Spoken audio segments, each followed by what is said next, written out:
Hey, it's Mike Hawk. Join me every Thursday at 1 p.m. exclusively on the Odyssey app as we go live with Odyssey. Join in on the action as we cover interesting facts, top 10 lists, and some fun new games. Follow the Men's Room page on the Odyssey app and join in all the fun Thursday afternoons at 1.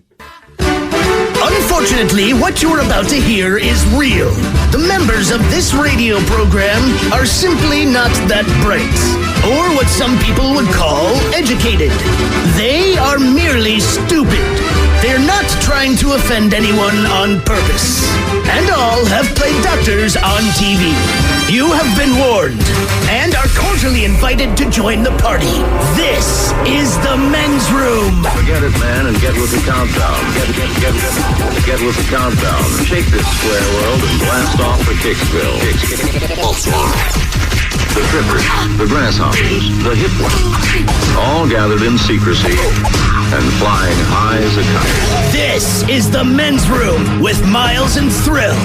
You know what they say, shake your radio more than 3 times, and you're playing with it. You're listening to the Men's Room.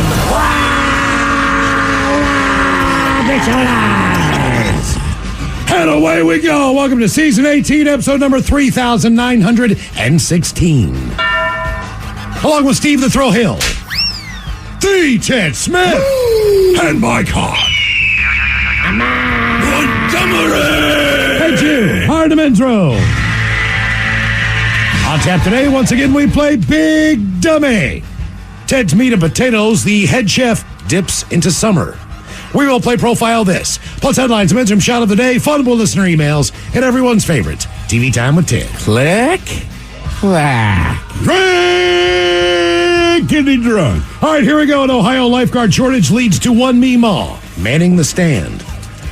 Meanwhile, in one Ohio town's new water tower does not go exactly as planned. After executing 26 fellow inmates, prisoner let free after serving only 4 years. A Florida man drives through a convenience store while trying to buy some beers.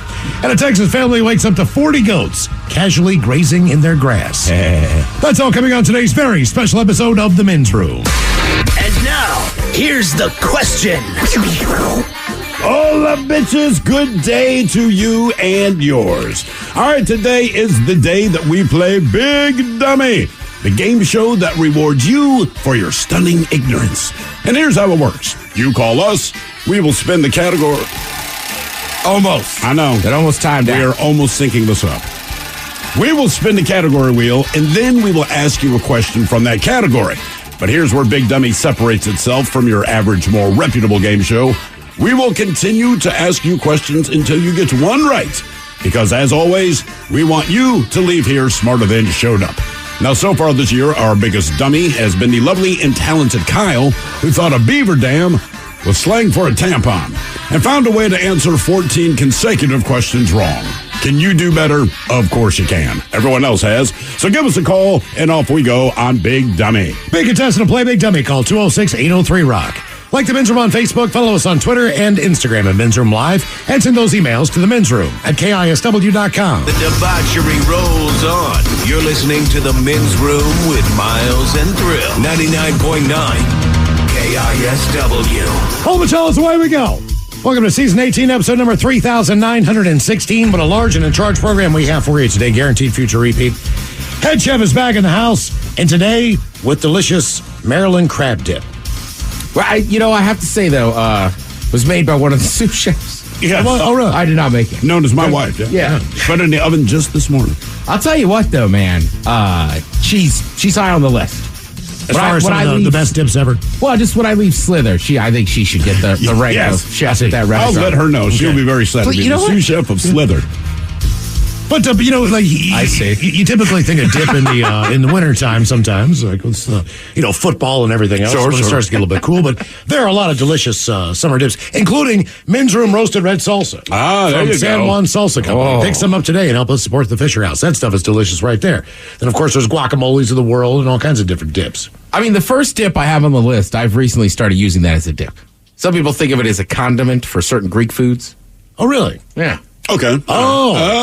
Your tzatziki dip. It's delicious. I found it a few weeks ago at a store, and that's my new thing. If I show up to a party, I bring a tzatziki and feta dip and chips and some beer. Nice. Well, it Seems seems like awfully fancy. it's a very healthy option. Tzatziki and feta dip. Well, it's still Miller Lite. And Miller Lite. We're going to get into the summertime tip world with the head chef coming up in Ted's Meat and Potatoes. What else do we have for you? As we do every Monday through Friday, exclusively on the Odyssey app, we head on over to the Men's Room Happy Hour. If you don't have the Odyssey app, download it now. It's absolutely free. Be sure to sign in when you get there. Every hour that you listen on the Odyssey app, you have a different chance and enter to win tickets to see Ghost at White River Amphitheater on August the 4th. So sign in, and then you'll see on the Men's Room page the Men's Room Happy Hour channel. And that goes live every day at 6 o'clock for more Men's Room. And as we do when we play Big Dummy, we like to do a little dirty Big Dummy on the Men's Room Happy Hour. Today, one is not the name of an actual band. What we do is we give you 10 questions. They're worth 1 point apiece. The bonus question is worth 2. So I'll give you a couple of the bands. Is it a band? Is it not? A band called the Busted Rubbers. Oh, no. Is that a real band? Boy, I hope it is. That's a pretty good name. Right. Frank and Bean Sinatra. Ooh, that's a good one. Is that a real band? Bend Over and the Screamers. Yes. Your Naked Mother. Is that the name of an actual band? The Traveling Dingleberries. Is that a band? We will find out coming up with Dirty Big Dummy exclusively. Busted Rubbers. The Busted Rubbers. Damn. Well, punk gets a little on the edge every once in a while. Oh, yeah, they certainly do. In the world of naming your band there, so we've got some... the Butthole Surfers. I mean, this is a band. This is a legendary band. 60% of those bands on that list are, in fact, punk rock bands from back in the day, or just one-off unusual bands, kind of like the Dan Band, where they're doing a parody or whatever the deal is. So we'll do some Dirty Big Dummy and get into band names coming up on the Men's Room Happy Hour. And today is a day that we play the game known as Big Dummy. It's an easy game to play. We spin the category wheel. You're either playing for Team Sober or Team Not Sober. Our biggest dummy is now Kyle. It took him 14 questions to get one right, and for some reason, he's proud of that. The champion. Yeah, he's the champion, all right. And when we do play Big Dummy, we like to do a little Men's Room poll. Lots of participation trophies on this trophy show. If you happen to follow us on Twitter at Men's Room Live, the poll's up there, and that's where you get to voting. Last week, our question was, you get to give one of these to someone for 24 hours. Oh, that's right. So pick who you don't like, and then off you go on giving someone 24 hours of misery. So the choices were hiccups, flatulence, diarrhea, and a runny nose. And again, according to the voting on Twitter at Men's Room Live, coming in at number 4, the least pain that you would want to give someone, so to speak, 9% of you said I would give someone a runny nose. Okay. All right. Hiccups, believe it or not, which I think is miserable. They suck. That came in at number 3 at 24% of the vote. You said flatulence at number 2 at 26. Overwhelmingly, if you did not like someone, you would give them diarrhea for 24 hours. And 41% of you went in that direction. Now, this week on the Men's Room poll, let's just assume that when you die, you are reincarnated. Okay. You come back as something else. There are various religions out there that believe in reincarnation. Sure. This is not your only life on this planet. It might be your only life in that form, but you'll come back as something else. Can I be a pubic louse on Gal Gadot? You can be whatever you want to be, except for in the Men's Room All she poll. would hear is, yeah. What is that? It's this one pubic louse. It just... Well, there's He's nowhere. so happy. Once you get there, you realize there's no homes. There's nowhere to live. It's a barren land. Yeah, Wonder Woman. I'm your pubic louse, and I like it. Now, it would be cool. We're going to pick some animals. It would be really cool to come back as a shark. That would be badass. Yeah. You go it wherever. seems cool to us, but like from a shark's point of view, is a shark like, you know, man, I am just cool. I feel like killer whales feel that way. Sure. They're like, dude, we take our boats, we kill sharks. I mean, like, we do what we want to do. We just kill other animals just for fun. But a shark, it's like, I feel like all the time you're like, I'm hungry. I'm hungry and I'm grumpy. That is right. it. My stomach is growling. But you can go to warm water if you want. When you mate, you're down in at least in our instance down in How do they mate though? Baja California. You're down in How do they mate? Is it a flyby? Like a lot of fish, it's just and you fertile. Like if I'm going to mate, man, I need penetration. Here's what they do. That is what I'm saying. From what they've studied so far on the Pacific side of the great white population, if you are on our side of the Pacific, the great whites go to the Galapagos Islands. They mate romantic there. getaway. They mate there, and then they go all the way down below the Baja of California, go around the peninsula in Cabo, then they head straight up into the Gulf of California, all right, where it's a little bit more protected. They have their babies there, and then they exit the Gulf. I need to know how they mate, though. Oh, how do Ted they make? says sensually. I believe that. I believe sharks to be a sensual creature. Yeah, they attack stuff roughly, but when it comes to sex. Come on, girl. Yeah. What about being a lion? You know, what about If I'm the male lion, because they... well, the females are the ones that kick their asses. But what I'm saying, if you're the male lion, you basically don't have to do anything. You have just gotta- lots of sex. You Right. eat the food that your chicks brought home for you, and that's kind of it. Every once in a while, you got to fight. To the death. But generally, to the death. Right. That's kind of a caveat. But generally speaking, I sleep all day, and even when I'm awake at night, it's like, hey, can you ladies go out and hunt, man? I'm just not feeling it. You could come back as a bald eagle, be able to soar. Not only that, you're federally protected here if you're in the United States. Even of though America. everyone hates you. Yeah, I mean, you're one of those animals that people will take pictures of you. They will not bother you. They are mesmerized by you. You're able to fly, and no one can hunt you. No one can kill you. I don't believe there's any natural predators for a bald eagle. There's got to be There's something. gotta be something. There's What do you gotta think be it is? something. What do you think is a natural predator for a bald eagle? I mean, maybe honest to like God. bears or something. You know, if it's like you grab a fish, you're on the ground doing it. Like, if you don't make it back up to the tree and I'm a bear, I'm eating your ass. Yeah, but I can fly away. You can. I'm an eagle. Adult eagles have no natural predators. Okay. Wow. So they're federally protected. why are they eating and they're- trash all and the they're time? badass. I know. Because But you it's got it available in made. dumpsters in Alaska. They want What's available to me? I don't need it. yeah. Why not just We go eat to trash the, in different forms, Ted. Solid point, Mike. go to the Albertsons parking lot and just pick up what you want. Maybe you're tired of eating salmon. You know, it's not salmon night tonight. I feel like garbage tonight. Some Hey, garbage baby, food. you feel like trash tonight? Cool. But these are not the animals you're going to come back in. Oh, none of the good ones. No. We would never do that to you. So we do have a couple of options here. So when you're reincarnated, you're going to come back as, number one, a cockroach. Now, just so you know, They're resilient. not only that, but you, for the most part, can live anywhere you want indoors. That is true. You can get into any crack. You can get into any crevice. Yeah. Typically, you can get into any kitchen. There's going to be food. There's all kinds of things. A cockroach, you're going to be pretty well taken care of based on the fact that, number one, typically you're nocturnal. Two, there's an endless food supply. And three, you're living indoors. Yeah. Not the worst case scenario. Now, each species of cockroach has their own estimated lifespan, but on average, cockroaches live for about 1 year. Okay. All right. Factors such as food supply, habitat, and climate affect the lifespan. American cockroaches can live for about 1 year, while German cockroaches are estimated to live for about 100 days. So if you're a German cockroach, Yeah, we are unfortunately- in, we are out, we are done. yeah, that's it's not a long lifespan, but either way, you can come back as a cockroach. Next on the list, you can come back as an ugly ass possum. We're talking possum or opossum? Opossum. It's got to be an opossum. 'Cause possums, we just did this research before the show because Ted asked the damn question. But a possum is native to Australia. They're almost kind of cute. They live in the trees. These ugly sons of bitches we see around here, that is the opossum. All right, well, they say, how long is the opossum lifespan? The average opossum is 1 to 2 years in the wild, as long as 4 years in captivity. Who's keeping possum?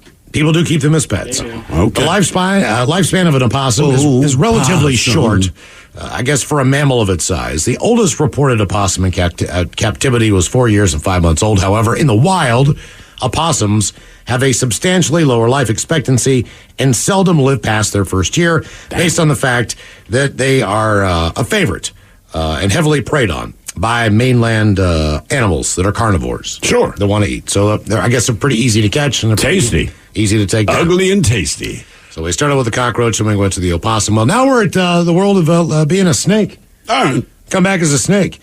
Snakes live from 20 to 30 years. Snakes reach sexual maturity within 2 to 4 years, depending on the species and living conditions.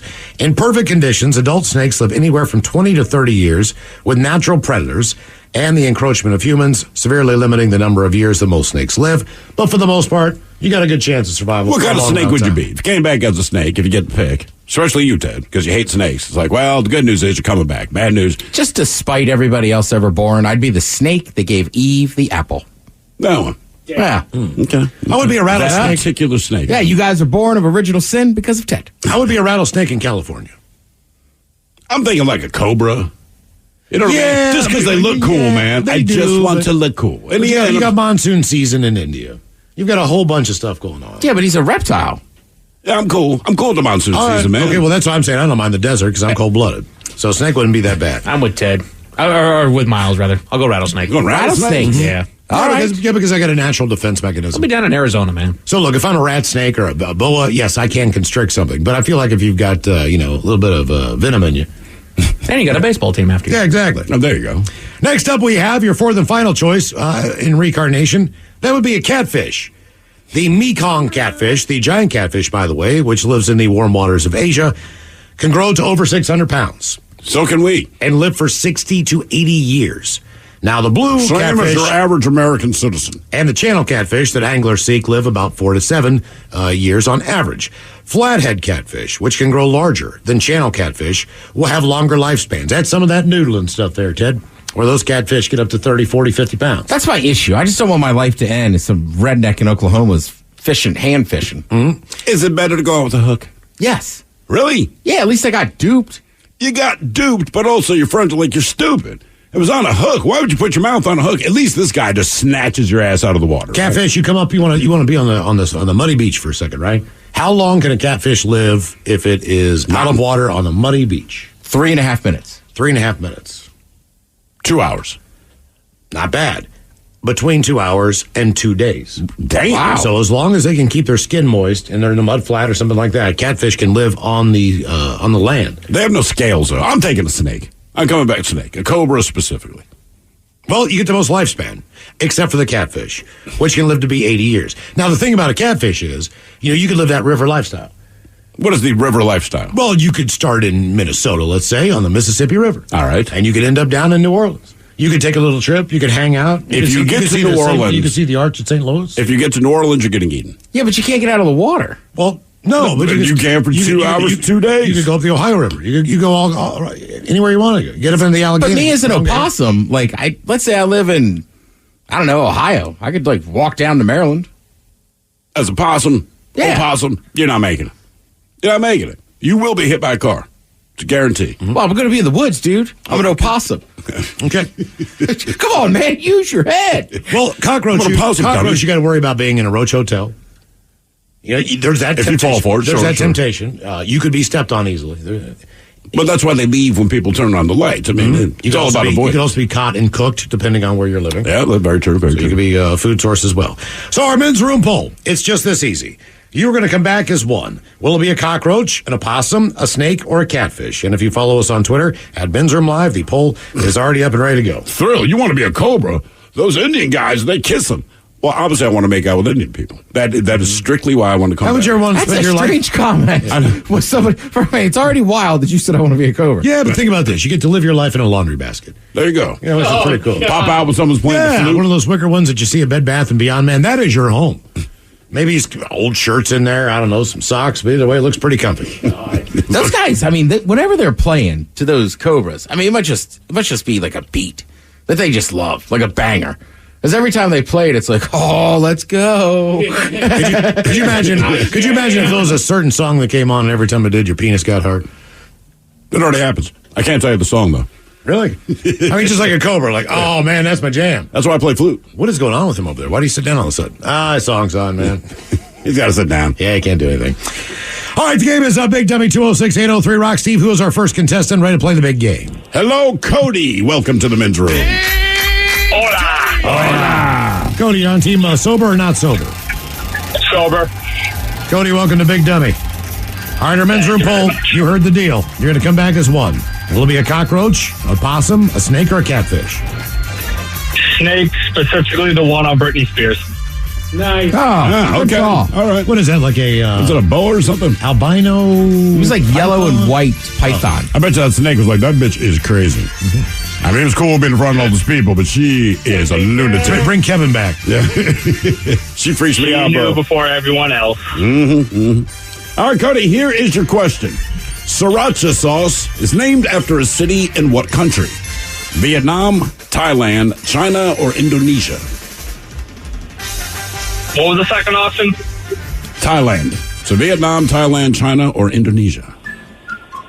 I'm going to go Thailand. One and Damn. done. Nice job, Cody, Cody. too. All right. Hey, when you're one and done, you get your 50-50 question. This is true or false. Once again, our very own D. Ted Smith put a lot of effort into this over the last month. Today, he's celebrated Star Wars. He's celebrated Star Trek. Trek. Now, one of his favorite book series were Harry Potter. I mean, Ted talks about Harry Potter all the time. True or false? Hermione was nicknamed Hermione because they loved her ass. Oh, I want to say true. It is. Yeah. Knowledge.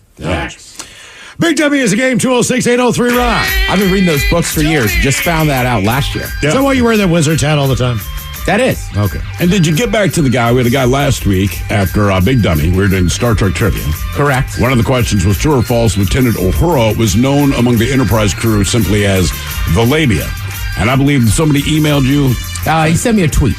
Sent you a tweet. He's like me. He's a big Trekkie. And just couldn't find any information on that. So I sent him a DM and let him know what's up. Okay. He literally looked for information on that and couldn't find any. Us Trekkies are a serious bunch. Yeah, obviously. I'm glad they're Gotta researching. make sure it's all straight, man. Yeah. The Well, and I Labia. get it. Not everybody has my knowledge of Trek. I want to see his Google search history. When was Lieutenant Uhura called the Labia? And it affects the lore. I mean, there's a lot of different things out there that it's all going to be on track. Hello, Danny. Welcome to the men's room. Hola. Hola. Danny, are you sober or not sober? Sober. Danny, welcome to Big Dummy.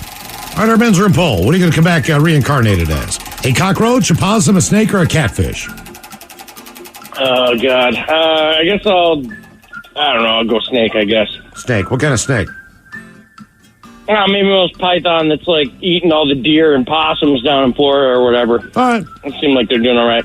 Damn, Daddy's going to eat you. I know, man. I'm an opossum and you're just going to eat me? That's why I picked it. Sorry, bro. That's the wild. Sorry, bro. That's exactly what the snake says to the opossum. Hey, sorry, bro. That's what they say on the Nature Channel. Yeah. It's true. It ain't personal, man. It's going down, though. It's just wild. tasty. All right, here is your question. How many states start with the letter I? Okay, hold on. Oh, boy. All right. Let's see. We got, only one I can think of right now is, okay. So, Illinois, Indiana. Oh, I can't think of any else. There's got to be another one. I'll say 3. Four? Four. Four. Idaho, Iowa, Illinois, Indiana. There you go. Oh, yeah. By the way, people are letting us know that cobras do not have ears. They're, in fact, deaf. So they respond to the motion of the instrument. Oh. It's a magical flute you got, Jimmy.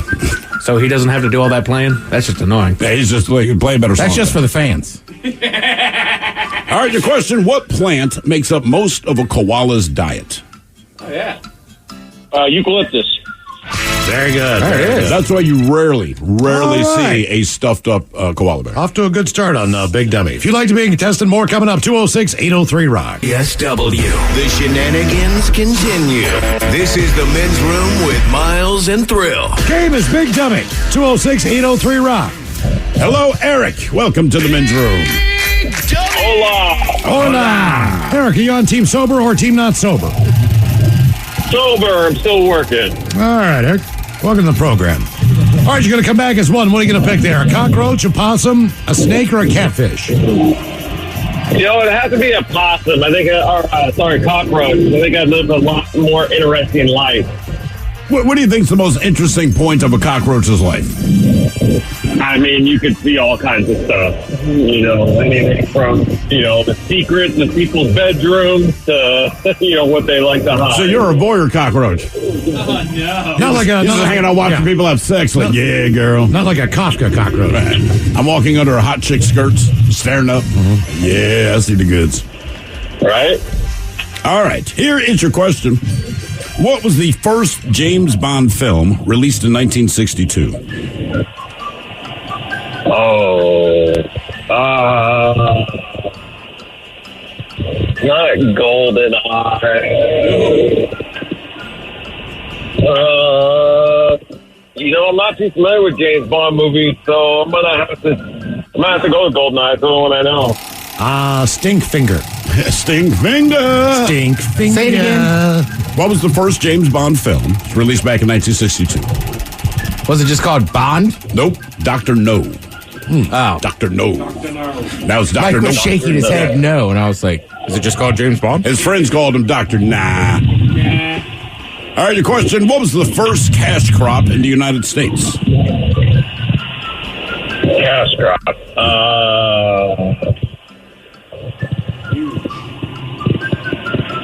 Yeah. I'm going to have to say wheat. Hemp? Tobacco. Oh, tobacco.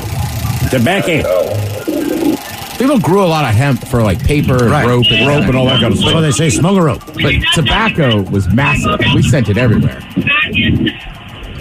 All right, your question. Finish this quote. Quoth the raven, blank. Sorry, you said quote the raven? Quoth the raven, blank. From an Edgar Allan Poe story. Fairly famous phrase. And cloth? Is it a famous song too? Nevermore? Yeah, nevermore. Quoth the raven, nevermore. That's when you play Ray Lewis. No clue. Never heard of it. You've never heard of The Raven by Edgar Allan Poe? No, sir. Did you go It's to... been disturbed. That's the actual raven, yeah. I was like, did you go to high school? It's time to take off the leash. Quoth the raven. Yes. Snap a picture of yourself. I did. Very seldomly. All right. Well, believe it or not, the Baltimore Ravens were actually named after that poem from Edgar Allan Poe, because Edgar Allan Poe lived there for a while, died there. What they don't tell you is that he hated Baltimore. Really? Oh, dude, he absolutely hated I always Baltimore. forget that part. He hated Baltimore. He wanted to get back up to Philly, but he died before he had a chance to go to Philly. And Baltimore's still like, no, he's our guy. Yeah. Dude hated it. There's such great people in Baltimore. There was a point that you got to, so when you came out of your mother's womb, that the cord had to be cut. Quoth the raven. Dude, I explained that to somebody a few weeks ago who doesn't really get sports. All right. They were just like, do you think that has anything to do with Edgar Allan Poe? And I was like, well, yeah, he's born, or he's died there. He died. He lived there for a little while. And they died just, they know nothing about sports, but they know literature. It rocked their world. That's why the three mascots are Edgar Allan and Poe. Correct. Poe's back. Again, I didn't know that there were three. I knew that there was Poe. I didn't know that there were three. Poe is the main one. Every once in a while they break it all three, but it is Edgar, Allan, and Poe. Right. Yep. All right, your question. Toronto is located on the shores of which Great Lake?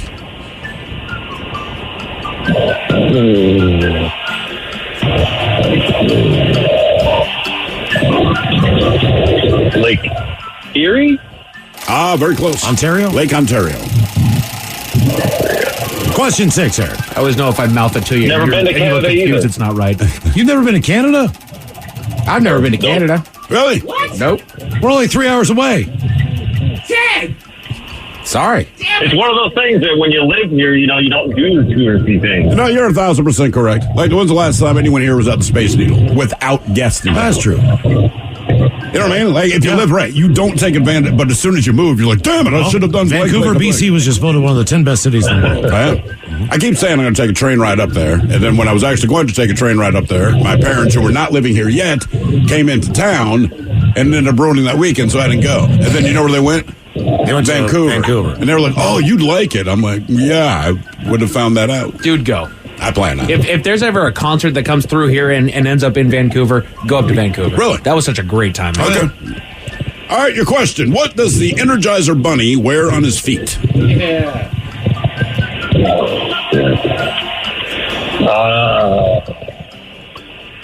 I'm going to say boot. Crocs.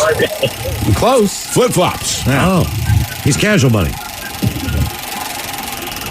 Oh, he's real casual, man. And believe it or not, the Energizer Bunny, everywhere outside of the United States, it's the Duracell Bunny. Oh, really? Duracell came up with the bunny, right? But something with trademarks or legality, whatever, Energizer could use the bunny here, so Energizer ran with it. But if you go anywhere else, it's the Duracell Bunny. Mm-hmm. That's messed up. And you know somebody in marketing that just had Energizer who makes a crazy amount of money is like genius now. Oh, absolutely. Just said, hey, man, this campaign is working very well in Europe. They don't have the right to it here, so let's just beat them to the punch. Yep. That was it. All right, your question. How many digits do the Peanuts characters have per hand? Oh, the old cartoon. Yeah, the old cartoon.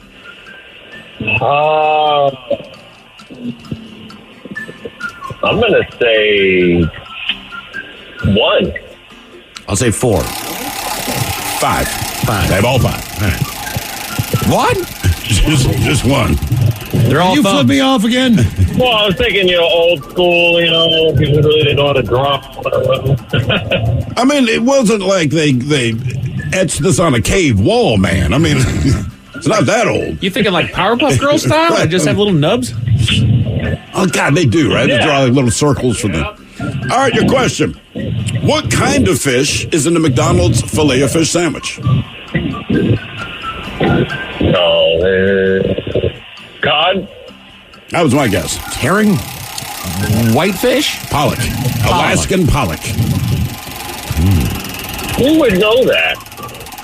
Kevin Pollock. Well, now you know, and you can tell people. See, and don't think you're super smart. Right. I mean, the point of the show is to make me smarter. There you go. Question 9. That's the point of our show? Oh, damn. The hell have I been doing for 20 years? We didn't know that, man. Now we feel bad. All right. Your question on the TV show Family Guy. Stewie took captive the cast of what other TV show? It's a show that Ted was going on about just last week on this very program. Simpsons. What was your guess? Oh, Simpsons. That should be funny. Star Trek The Next Generation. Question 10. Are you ordering food? No, it's the radio at work. All right. You tell them to shut the hell up. You're on this radio. Yeah, you're on the real radio. All right, your question. What are the names of the two main characters in the Twilight series? There's 3 if you're a true fan. Oh, okay. Which team are you on? That's how I remembered the one. Yeah. There's, Like you didn't read the books and go to the movies. Come on, man. It's all right. So one is the Taylor Lautner guy, right? The Taylor no, one is current Batman. What the hell's his name? Pattinson. Robert. Yeah, Pattinson. Yeah. And the other one is from The Woman Who Never Smiles. The cardboard box. Kristen Stewart. Kirsten? Or Kristen? I don't know. Kristen Stewart. Kristen Stewart. But you're not wrong. Taylor Lautner is part of that franchise. He is, yeah. He's kind of like a B+ character.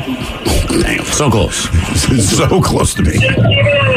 So any guesses for the two main characters in the Twilight series? I'm drawing a blank. We'll just go ahead and say Is it Bella? Bella is one. And what is the other one? William. Ted, you should appreciate his name. Edward. Wow. Damn it. I was thinking of the two Cullen. guys. Oh, you're thinking of Taylor Lautner and Robert Pattinson. Okay. All right. Your question. E. Otis, that's the guy's name. E. Otis showed what invention at the 1854 World's Fair?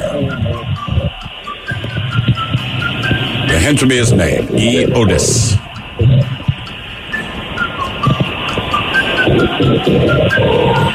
We still use these. Construction industry. So I'm going to say like the elevator. You got it.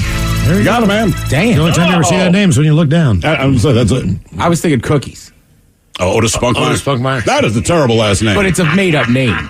And that's the name they came up with? Correct. If we said, all right, guys, we got it, like Betty Crocker, made up name, fine. It makes sense. I think it's a Rainbow Janet, whatever your cat's Hill. name is kind of thing. I Rainbow think- Janet Hill. Yeah, right. You sorry. could. But Orville Redenbacher Get it was right. real. Right, I think the guy, like his kid or somebody came up with it. Oh, okay. That explains it. Okay. Well, you can't get it anymore because they closed the subway down. Game is Big Dummy 206-803 round. Everything's closing down. What the hell's going on around here? I don't know. Hey, just public service announcement. You can't break into an ATM with a hammer, but you can stop law-abiding citizens from getting cash out. So let's stop hammering ATMs. And then the bank you tried to go to was closed. Yeah, they were remodeling that. And then the Subway was closed. Subway was closed. Then you wanted a sandwich from Starbucks without sandwiches. Yeah, it was just a waste of time. So if I'm what'd going you to waste get? time, Like I'd rather... fruit? Yeah, I got fruit and cheese thing. She's keeping you healthy. Yeah. And we got all that crab dip. I know. Hello, Tony. Welcome to the men's room. Hola, bitches. Tony. Tony, you're on team sober or team not sober? Not over there, Miss Miles. All right, Tony. Welcome to Big Dummy. Okay, our men's room poll. You're going to come back as what? Are you taking the cockroach, the possum, the snake, or the catfish? Ooh, let's go that little slithering snake. And what type? Oh, let's go a boa. Boa. He likes hugs. They do give her big. What is the most intimidating snake? Is it like some type of Intimidating? You know, like Intimidating, I go rattler. All right, more so I'm than a with you. cobra. See, if a cobra stands up, I mean, that's intimidating. I say cobra because puts once the they back pop, out. Yeah. because the rattlesnake is saying, "Hey, man, I don't want to mess with you. I'm letting you know I'm here." Well, so's and the if you cobra. the cobra, it's like I want to kill you. I feel like once it pumps its head out, like I want to do damage to it. And they can get up to like 18 feet long. Oh, yeah. They're huge. They are, man. All right, your question. And you get to eat like buttered chicken. Like the hooded cobra, yes. Well, they do. They do. I mean, This non-bread is delicious. I'm a cobra. I want to be a cobra. I'm going to enjoy you with my venom now. That is why my hood is out. Just saying, if they had an accent, right? That's basically what you did. Huge in Bollywood. Did you know that I am deaf? I do not know why they play this flute. I cannot hear what you are playing. Stop it. I mean, does that make them cricket fans? I do not have ears. Sure, Why do you play this absolutely. flute for me? Yeah. Why do you put me in this basket? And then I pop out the basket and people go, "Oh, that's cool." And then the stupid man keeps kissing my hood. Why do you do these things? I'm living down at South Lake Union now.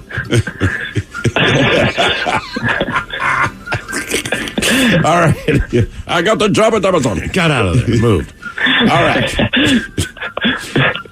Here's your question. How many sides does a decagon have? Oh, a decagon. Ooh, I'm not good at math and geometry. We'll say 10. Boom. There it is. Better than you think you Oh, are. hey, how about that? Well, How decade. about that? Deca, meaning 10, right? That is correct. That's the only question we asked you, isn't it? One and done. All right. Well, hang on. Done? One and done. And this one, normally I go to Ted for these things, the Harry Potter true or false. This one actually came from one of our more astute listeners. True or false, Harry Potter's mother's vagina was nicknamed the Potter Barn. The Potter Barn. Of course it was. Damn right. got it. Yep. One and done. Nice work. First Tony. chapter of the book. I didn't even write that one, but I knew it was true. Game is Big Dummy, 206-803-ROCK. Hello, Jake. Welcome to the men's room. Hey, how's it going? Oh, boy. Oh, boy, Jake. Jake, are you sober or not sober? Who's not sober? Team not sober for Jake. He's just on whippets. Jake, you're going to come back as one. Is it the cockroach, possum, snake, or catfish? Let's do snake. Jake the snake. All right. Jake the Snake. Jake, when you get a chance, listen to your own phone call on the podcast whenever this is so you can hear what we're hearing. Jake the Snake Roberts, right? Yes. Yeah, right. Yep. Okay. All right, Jake, here's your question. What is the Kelvin scale used to measure? Oh, jeez. Hot sauce? What was that? Yeah, you're right. Hot sauce. Just any kind of hot. Nope. No. Kelvin's not that? Temperature. Kelvin, yeah, it's temperature. Oh, it's temperature. What You're am I thinking thinking of of? Scoville. The Scoville scale. yeah. That's right. Dummy. Damn, Calvin. Damn, Kelvin, it's high. Calvin, where are you working at now? Hey, Kelvin, how hot's it outside? Real high, man. Real hot. All right, Nah, wait. Kelvin scale. Just ask Kelvin. Hey, man, let's feel outside. It's good, man. It's good. Wait, is Calvin's shirt off? Is it over 80? He's in mesh shorts and flip flops. Wow, he's in mesh shorts and flip flops a lot. All right, your question. What name is shared by America's first naval hero and Led Zeppelin's bass player? Jeez. I'm more of a Pink Floyd guy.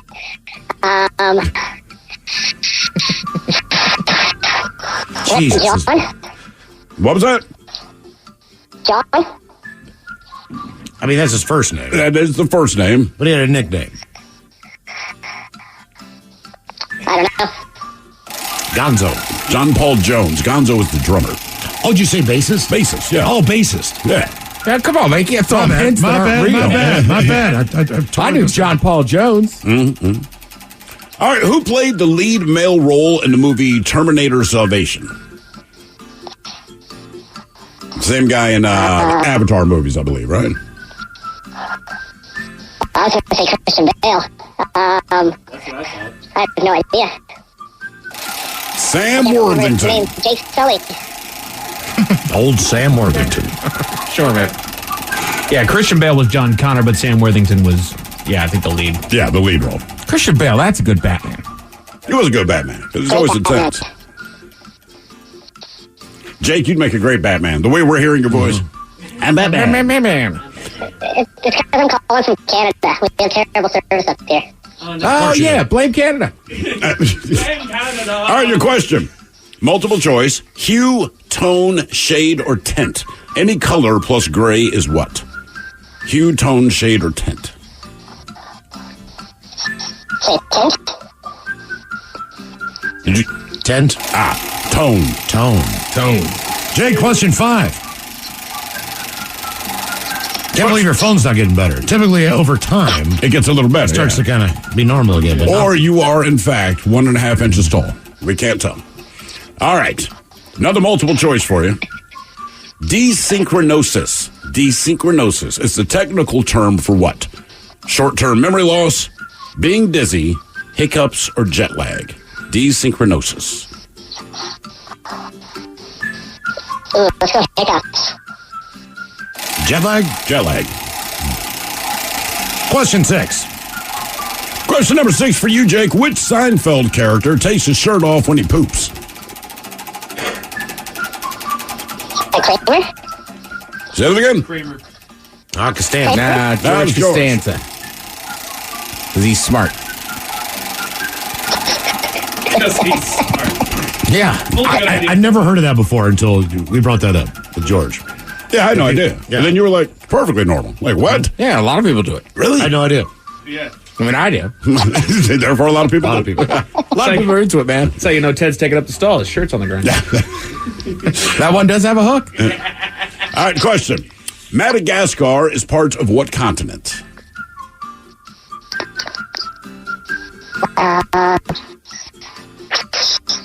One Ben Stiller and Christopher Rock with that, right? Yeah. That's Africa. All right, very good, very good. That was interesting. That was a weird sounding phone call. More Big Dummy coming up, 206-803-ROCK. What's up? It's your boy, the Ted Smith. Thanks for listening to the Men's Room Daily Podcast. Want more? Check out the greatest podcast in all the land, The Podcast. Be sure to subscribe and listen to a brand new episode every Tuesday night. 99.9 KISW. We return to the men's room with Miles and Thrill. Game is Big Dummy, 206-803-ROCK. Steve, who is our next contestant ready to play the big game? Before we get there, I just want to share a text that came in.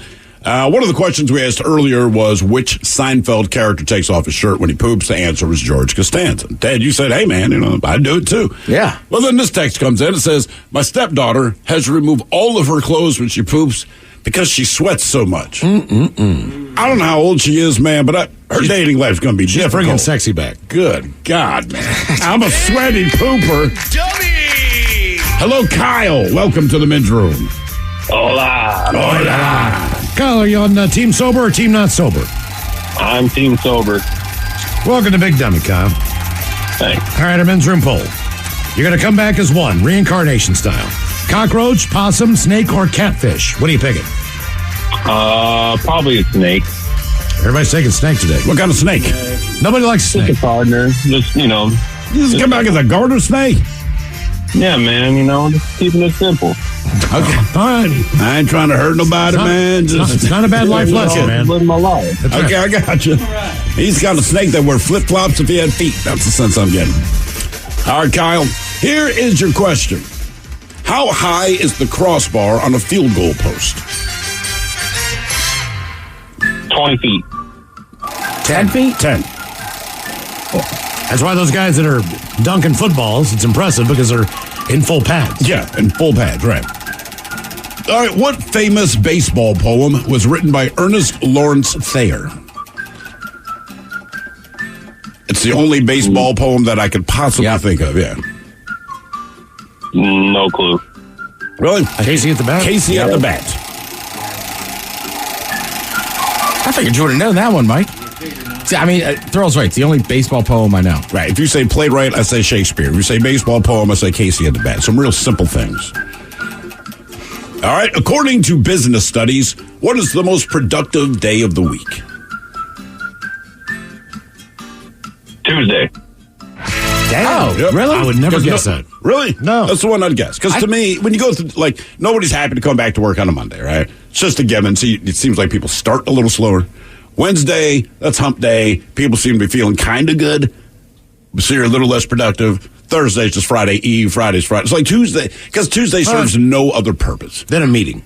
I mean, it really doesn't, right? Like Monday, I feel like if days of the week could talk, like Saturday and Sunday go like, look, man, we're the good ones, right? People love us. We're cool.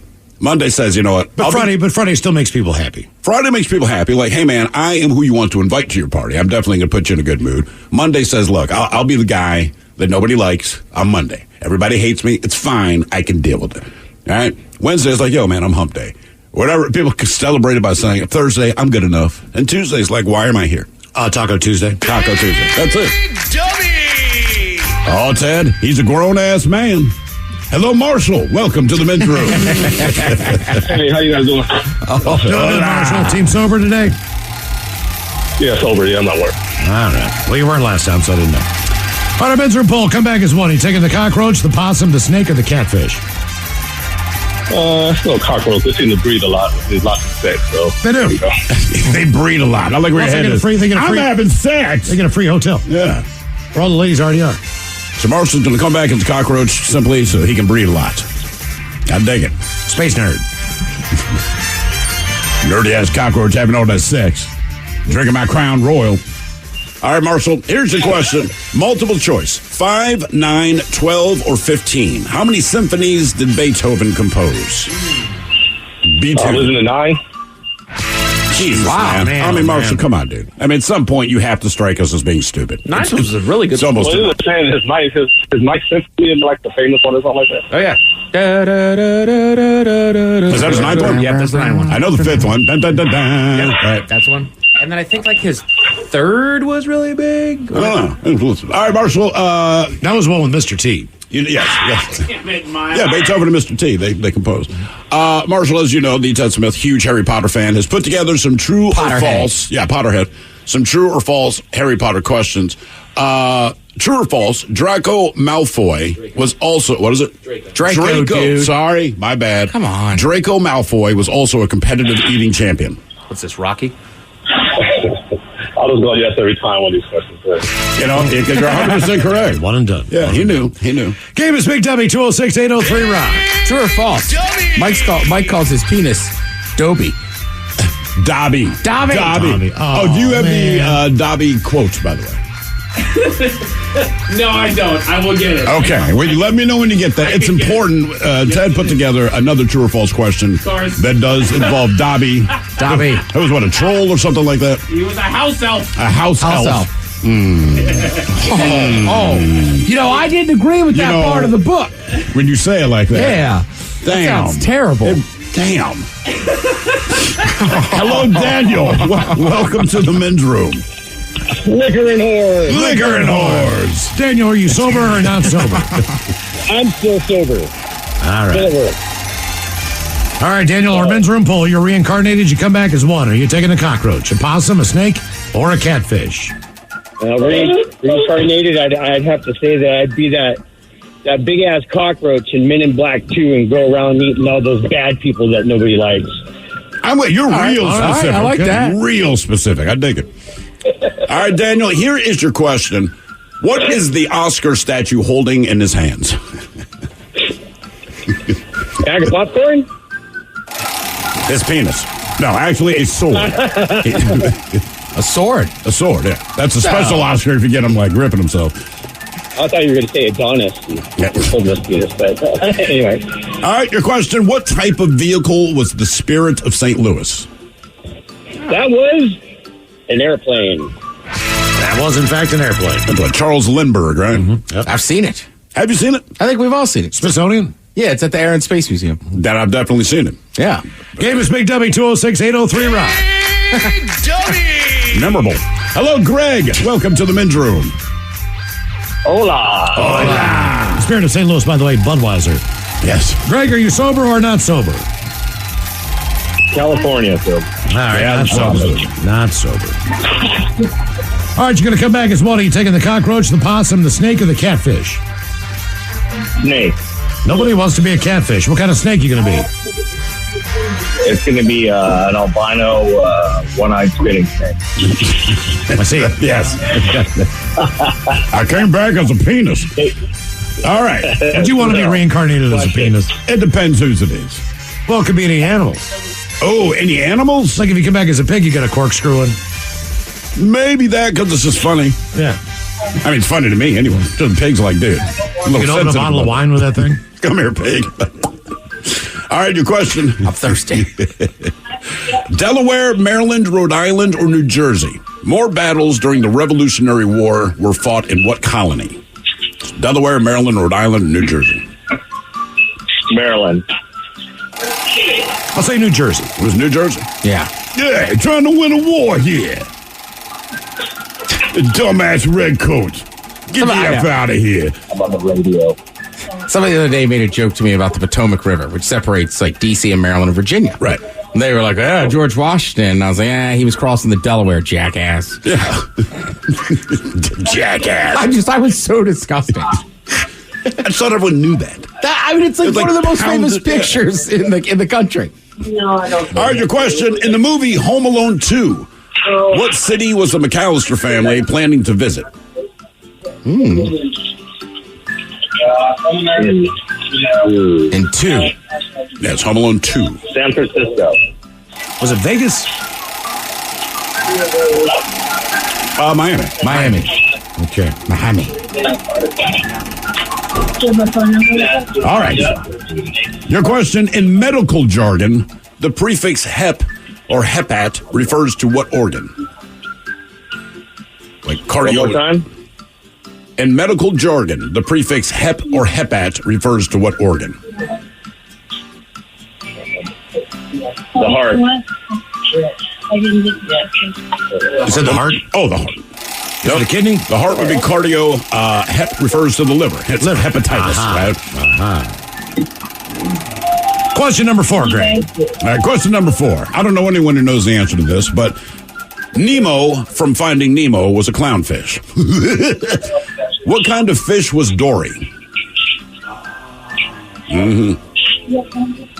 Goldfish. Angelfish? A blue regal tang. Oh. Also a great flavor of tang. Yes. Now, the angelfish was Willem Dafoe. Okay. Oh, that's right. Yes, blue regal They tang. let him voice stuff in children's movies? Oh, but he played the right role. Okay. Like the fish he played was the right role for him to play. I love him as an actor. He's a strange dude. They don't know, man. Yeah. All right, what does Arnold Schwarzenegger pretend to do for a living in the movie True Lies? What kind of salesman? Plumbing. Computer salesman. Computer. Question number 6, Greg. Could I interest you in a new computer? You want it? This will be a good time to buy. It is on sale. All right, the Galapagos Islands are part of what country?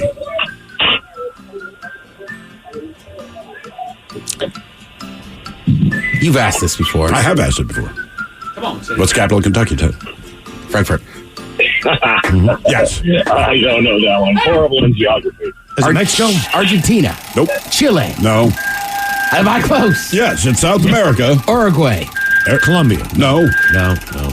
It's Ecuador, goddammit. Ecuador. He's so excited. Let's name every country in goddamn South America. Paraguay. I'm just naming every country in South America. All right, in the X-Men comics and movies, what element is fused with Wolverine's bones? Antimonium. All right. That one. Yes, that one, of course. That one. Game is Big W, 206-803 Rock. Hello, Julie. Welcome to the men's room. Hola. Hola. Julie, are you sober or not sober? Not sober. Okay. Is this Bud Light? Yes. All right. How many times have you peed? Well, only once, but it's getting time. Okay. All right, Julie, you're going to be reincarnated. Come back as one. Are you taking the cockroach, the possum, the snake, or the catfish? I'm going snake. Snake. And what kind of snake? I want to be an Egyptian asp. I'm very specific. Damn, very specific. All right. Nobody wants to be a catfish.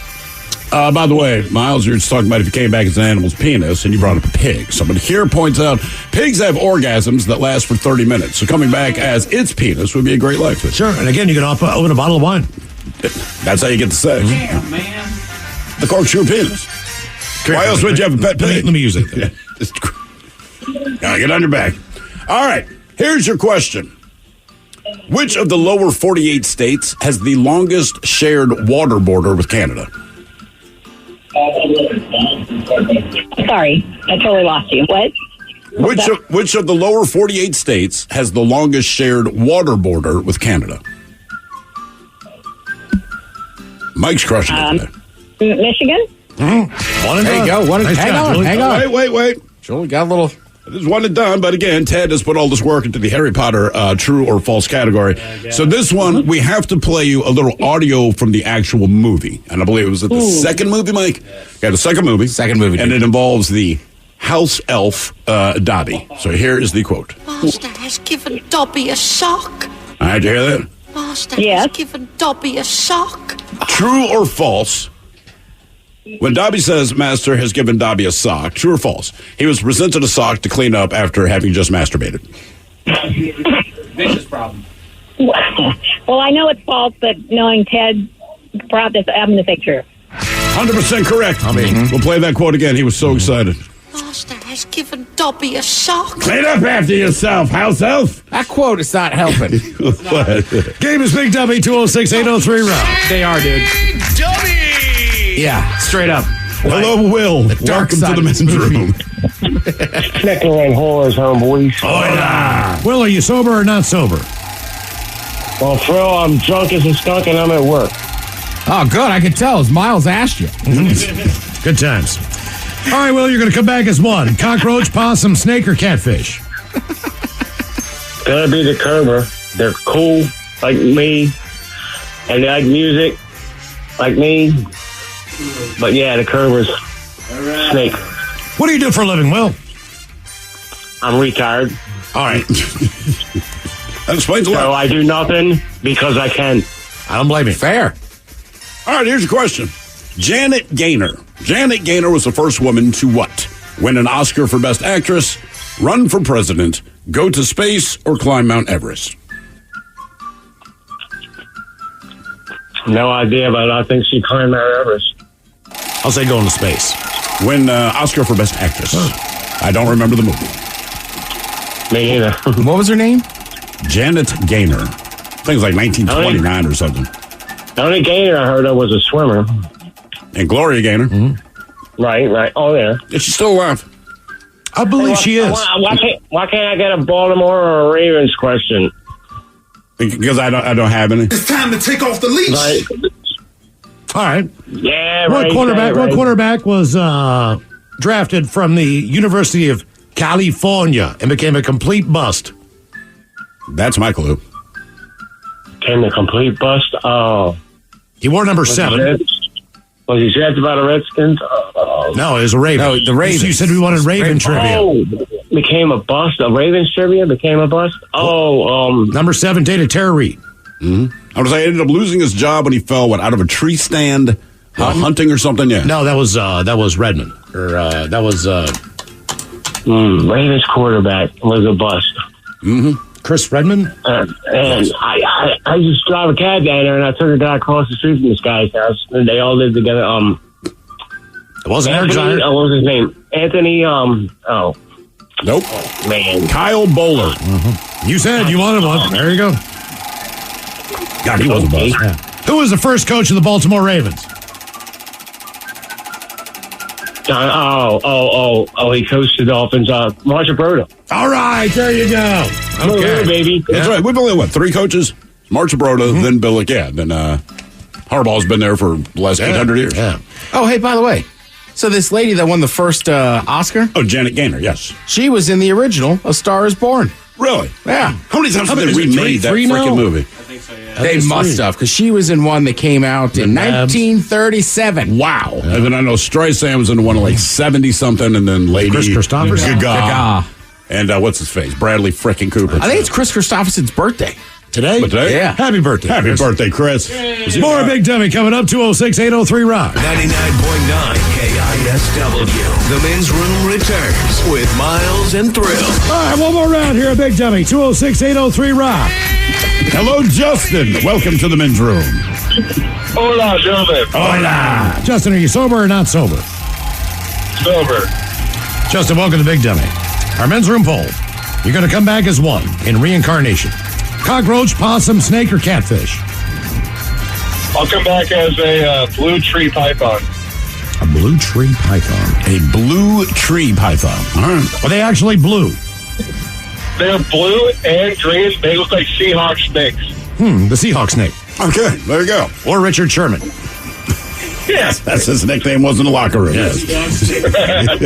Yeah. All right, here's your question. Which movie gave us the line, "You talking to me"? Oh, is that Scarface? Not a bad guess. Taxi Driver. Yep. That's a real pick-me-up. If you're in a really good mood and don't want to be anymore, watch Taxi Driver. Yeah. And then follow it up with The Deer Hunter. Yeah, there you go. Are you too happy? Watch The Deer Hunter. All right. Your question, how many days does it take the moon to revolve around the Earth? 1. 28. 28 days. Maybe why we go through like a cycle of the moon about once a month. Cycle of the moon once a month. Right, because it's out all the time. Sometimes you just don't notice. In theory, there should be 13 months in a year, but we do 12 and make it all weird. But, Yeah. All right, your question, in what state is Cornell University?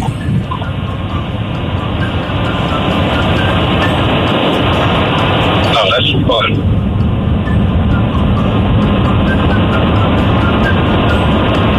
Any guesses? Pennsylvania? Close. Ithaca, New York. Ithaca, New York. Yep. Which actually is not far from Pennsylvania. No, not too far. All right, what was the first pizza chain in the United States? First piece of change? Chain. Yes, first like a pizza chain. Chain restaurant. Oh, chain. Chain. I want to say it's McDonald's, yeah. Pizza. What pizza chain? Oh, pizza chain. Pizza Hut. Pizza the Hut. That was a long way to get there. It really was. Yeah. Pizza what? Chain. Oh, chain McDonald's. No, pizza chain. Oh, Pizza Hut. That's why you can't out pizza the Can't out Pizza the Hut. That is correct. They've out pizzaed me. When was the last time you had Pizza Hut pizza? I'm not sure I can get it delivered to my house. I think I've tried. I mean, honestly, when the big New Yorker came out, I looked it up to see if I could get it Super Bowl delivered. Sunday then. It was Pizza Hut pizza? Yeah. Okay. Literally, we got a big New Yorker. You can use Uber Eats or something. They'll deliver it. Hello, Tom. Welcome to the men's room. Hola, gentlemen. Hola. Tom, are you sober or not sober? I'm sober. I'm at work. All right, Tom, welcome to Big Dummy. It's a poor excuse. What are you doing on our men's room poll? You're coming back as a cockroach, a possum, a snake, or a catfish? I'd say probably a cobra. A cobra. All right. Do not play that stupid flute anymore. Snake is dominating. Get out there. All right, your question. Mork and Mindy was a spinoff of what TV show? That was Happy Days. Damn. Oh, one and done. One and done. One and done. We go back to Ted's well of Harry Potter true or false questions here. All right, true or false?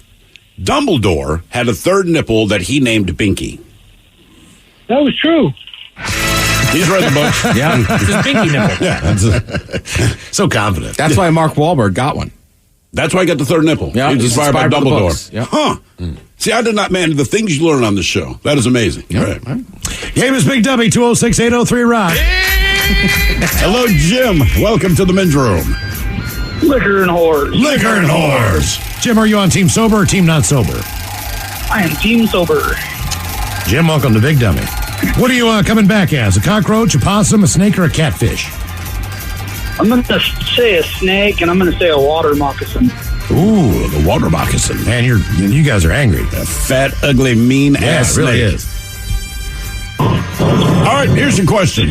Snowball and Napoleon are pigs in what George Orwell novel? Snowball and what else? Napoleon. They're both pigs in what George Orwell novel? Babe? So what, farm? Animal farm. Animal farm, yeah.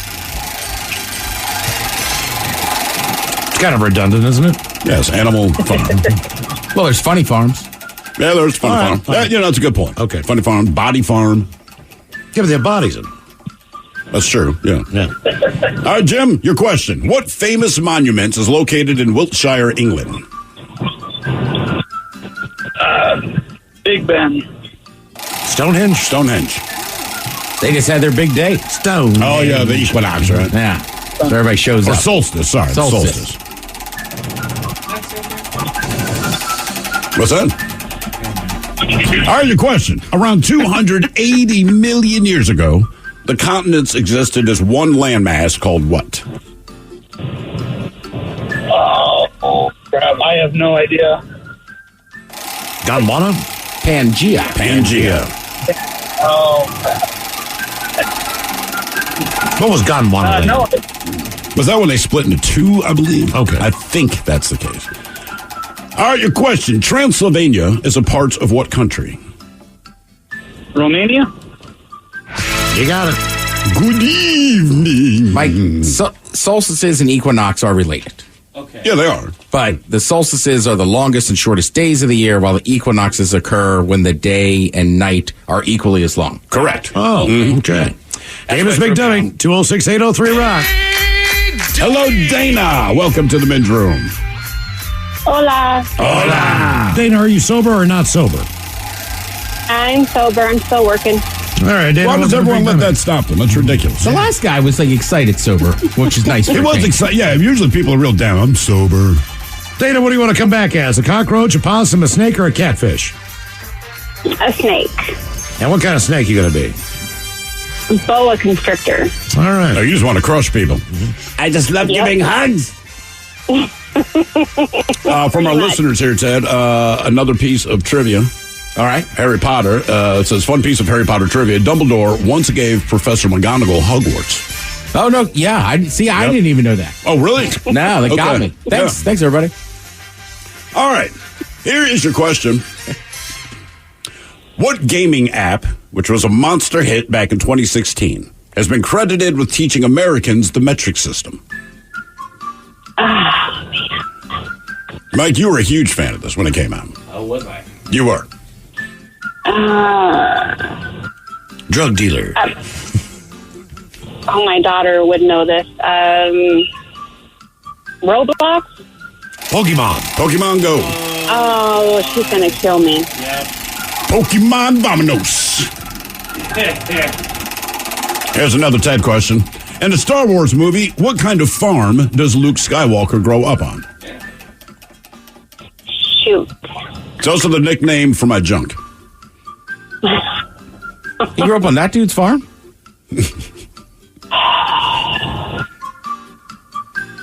I don't know.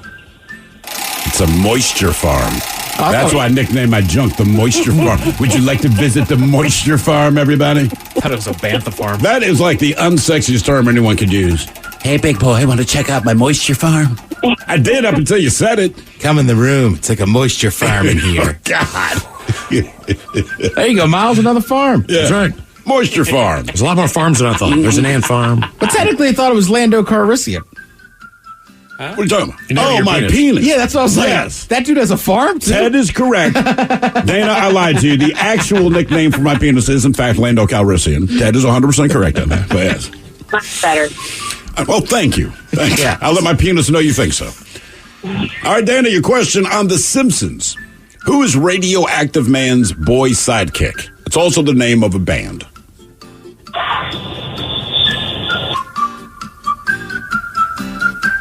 Radiohead. That's where we like to get in the biz. You know what I'm talking about. It'd be Fallout Boy. Fallout Boy. Oh. What a terrible band. God, I just thought they were bad. They still are. Are they still around? Are they still doing stuff? Oh, yeah. Isn't that the Pete Wentz band? Is he Fallout Boy or is he the other? Oh, that's the other one. There's like three of them that I think are Yeah. all the same. I'd have to ask Danny. It's that cul-de-sac angry rock. Yeah. I have nothing to be angry about, so I'm going to write an angry I cannot song. believe my parents make over $100,000 a year, and I have my own bedroom, a TV in it. I'm so angry. And those two are actually related. They were named because of the Simpsons character. Yeah, Fall Out Boy. Uh-huh. Yeah, there you go. Is that Pete Wentz's band? Come on, Mike. Everyone wants to know. It is Pete Wentz's band. Hey, Dana, good news. It's Pete Wentz's band. Fall Out Boy. Lucky. All right, here's your... What is the more common term for radio detection and ranging? Detection. I'm doing awful today. I don't know. Also a MASH character. Radar. Radar. That's a deep reference there, Mr. Hawk. We all had our parents watch it. All right, that's fair. That's fair. Question 5, Dana. By the way, Ted, the Harry Potter trivia is really rolling in from the listener. All right, what do we got? Fun piece of Harry Potter trivia. The Goblet of Fire, which is named in one of the books, is also the nickname for Hermione's moisture farm. That just came in. Yeah. Wow. The Goblet of Fire. Which would be scarier to you? You want to see my moisture farm or you want to visit my Goblet of Fire? I feel like Goblet of Fire, I'm going to get a disease, where the moisture farm, it's just sloppy, you know? Whole new meaning of the line. Did you put your name in the Goblet of Fire? That's why Dumbledore was so mad. All right, your question. Unagi is the Japanese word for what? Can you say it again? Unagi. You can find it on like a sushi menu. It's an animal. So unagi is the Japanese word for what? Shrimp? Eel. Yummy, yummy eel. God, is that good? It is good, but man, I questioned the first person that looked at an eel and said, you know what? I want to eat that. I haven't been able to get into unagi. I tried it. Really? I tried it several times, and it's just not mine.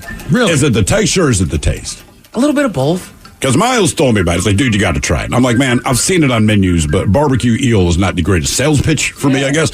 So I finally tried it, and I'm like, this is tremendous. It is great. You cannot believe how ugly a freshwater eel is either. That's my issue, is that I just can picture what it looks like, but it is delicious every time I get it. It is. I think you always think what it looks like as you're eating it. Like, You would never eat a ling cod. No. Actually, that's a great point. That's a disgusting looking Or a soft shell crab sandwich. That's right. I mean, there's a number of things that might turn you off kind of quick. All right, your question. What? You're right. There's a lot of ungood looking things that we eat. I mean, shrimp. You want to eat a water bug? Like, sure, man. Just rip the shell off and eat the meat. Your question. What actor played Gandalf in the Lord of the Rings movie trilogy? What is his name? That is exactly what I asked you. Right? Shall not pass! He's angry. He's a I can sir. picture him, and I cannot remember his name. I almost don't want to tell you. Sir. It is Sir. Come on. Sir.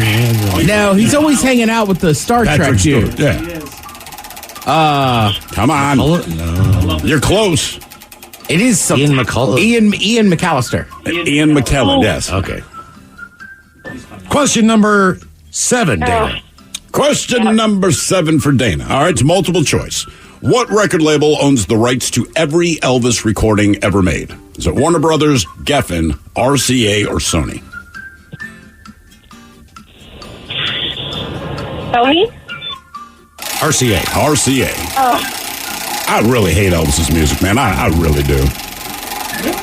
I just think he sucked, dude. I think he was on Sun Records to begin with, and they must have bought that catalog. I guess. I don't know, man.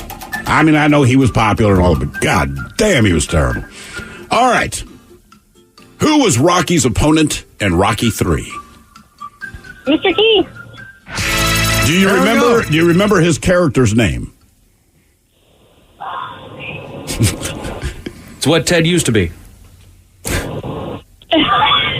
Clubber Lang. He was Clubber Lang, for God's sake. Come on, man. Big Dummy! Hello, Spencer. Welcome to the men's room. Aloha, bichola. Hola. Spencer, are you sober or not sober? Sober. Sober? Over. All right, Spencer. Welcome to Big Dummy. Never done sign language over the phone before. That was the first. All right, Spencer, come back as one. Cockroach, possum, snake, or catfish? Catfish, man. Those barbs are killer. Okay. You got a sweet mustache, bro. You got a human hand down your throat. It's not always a bad thing. I like it. All right, here's your question. Multiple choice. What is Ozzy Osbourne's real first name? Is it John, Jeff, Gregory, or Simon? Gregory. John Osbourne. Damn. That's so much less exciting all of a sudden. I'm thinking Ozzy. All right, your question. What was Babe Ruth's real first name? Herman, Howard, Douglas, or George? Wasn't that Herman? George. But his middle name was Herman. Yeah, George Herman Ruth.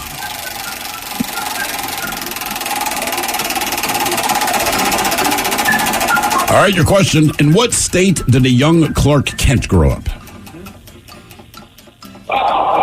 Not a big place. Nebraska. Oh, so close. The other boring one, Kansas. Damn. Oh, that's right, Smallville, right? Yeah. Question 4. All right, question number 4. What actress played Ellen Ripley in the Alien movies? Oh, Sigourney Weaver. Okay. And I had to look, I'm like, Sigourney, so I actually looked it up. It is an actual name. I don't know if it's like just some dumbass stage name, but it means the Conqueror. Oh, that's a pretty badass. That is. What's your name? I'm the Conqueror Weaver, bitch. Game is Big Dummy 206-803-ROCK. Hello, Joel. Welcome to the men's room. Hola. Joel, are you on Team Sober or Team Not Sober? I'm on Team Sober for now. All right, Joel, welcome to Big Dummy. Our men's room poll, you to be reincarnated and come back as one. Are you taking a cockroach, a possum, a snake, or a catfish? I'm going to go with a catfish so that I can get noodled. All right. Noodle me, daddy. With their big sausage fingers and hairy knuckles. All right, your question. What does HIV stand for? I don't know, a high intensity dump?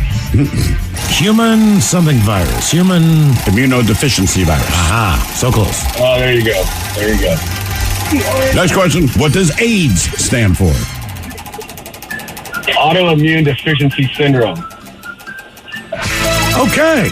Got that one. Well done. Nice I job, don't know much Joel. about HIV, but I know my AIDS. What do you think? One more guy? more. One more guy? Let's do it. you know one what? more of these guys. Yeah.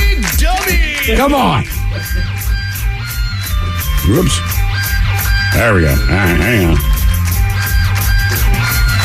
Oh, my bad. Yeah, let's put another one on No, there. we're just trying to be selective. All right. Well, you can only pick one, so Yeah. trying to figure out which one. There can only be one.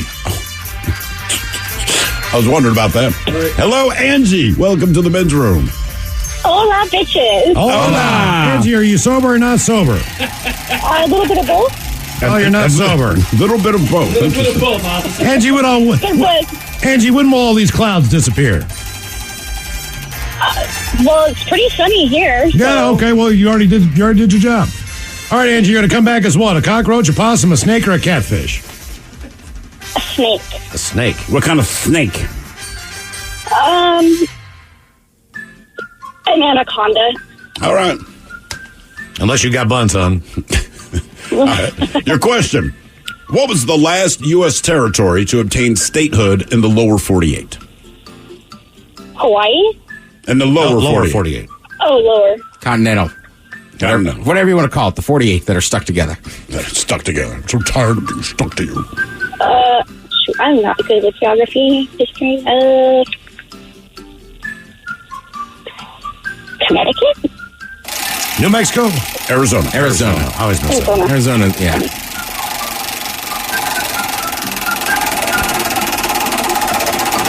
All right, your question. What is the name of the villain from the movie Mulan?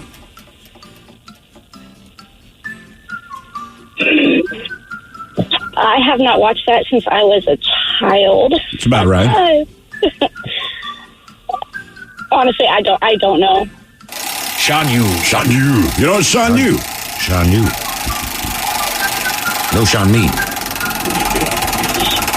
Your question. I didn't even watch live action one, so I couldn't. That's right, they made the live action one. Didn't it flop or bomb? I heard it was not good. Yeah, that's what I kept hearing. Horrible It was from what I heard. pretty much nothing like the cartoon. Then why make it? Or call it something different, you know? All right, your question. What provides the sour taste in traditional Chinese hot and sour soup? The moisture farm.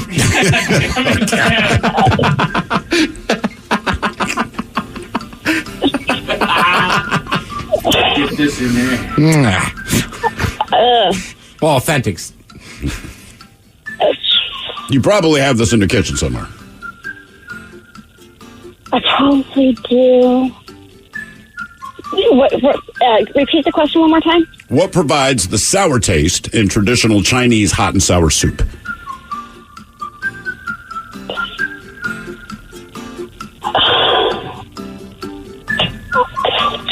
Lemon? Vinegar. Question 4, Angie. Question number 4. In the song Frosty the Snowman, what brought Frosty back to life? A hat. All right. Well done. Very good. Obviously, she's watched Frosty more recently than Mulan. Yep. Head Chef dips into summer coming up with Ted's Meat and Potatoes. You are listening to The Men's Room. What's up? It's your boy, the Ted Smith. Thanks for listening to the Men's Room Daily Podcast. Want more? Check out the greatest podcast in all the land, The Podcast. Be sure to subscribe and listen to a brand new episode every Tuesday night. The debauchery rolls on. You're listening to The Men's Room with Miles and Thrill. 99.9 KISW. Head Chef dips into summer coming up with Ted's Meat and Potatoes. But first time for a few emails from The Men's Room at KISW.com. You've got mail. You've got mail. What's up, Brian? The birthdays, guys. I want to wish a birthday shout out to my older brother, Skyler. He is the best older brother that I could ever ask for, and that's in spite of all the fighting we did when we were younger. He doesn't like it when I make permanent record of his age on the internet, but if you take my age, 35, and add a few years, you'll be pretty close. So how about a big old rhino fart, followed by the dirty Germans talking about getting down and dirty while gardening, because that is his favorite activity. Love the show, guys. That from Hearts.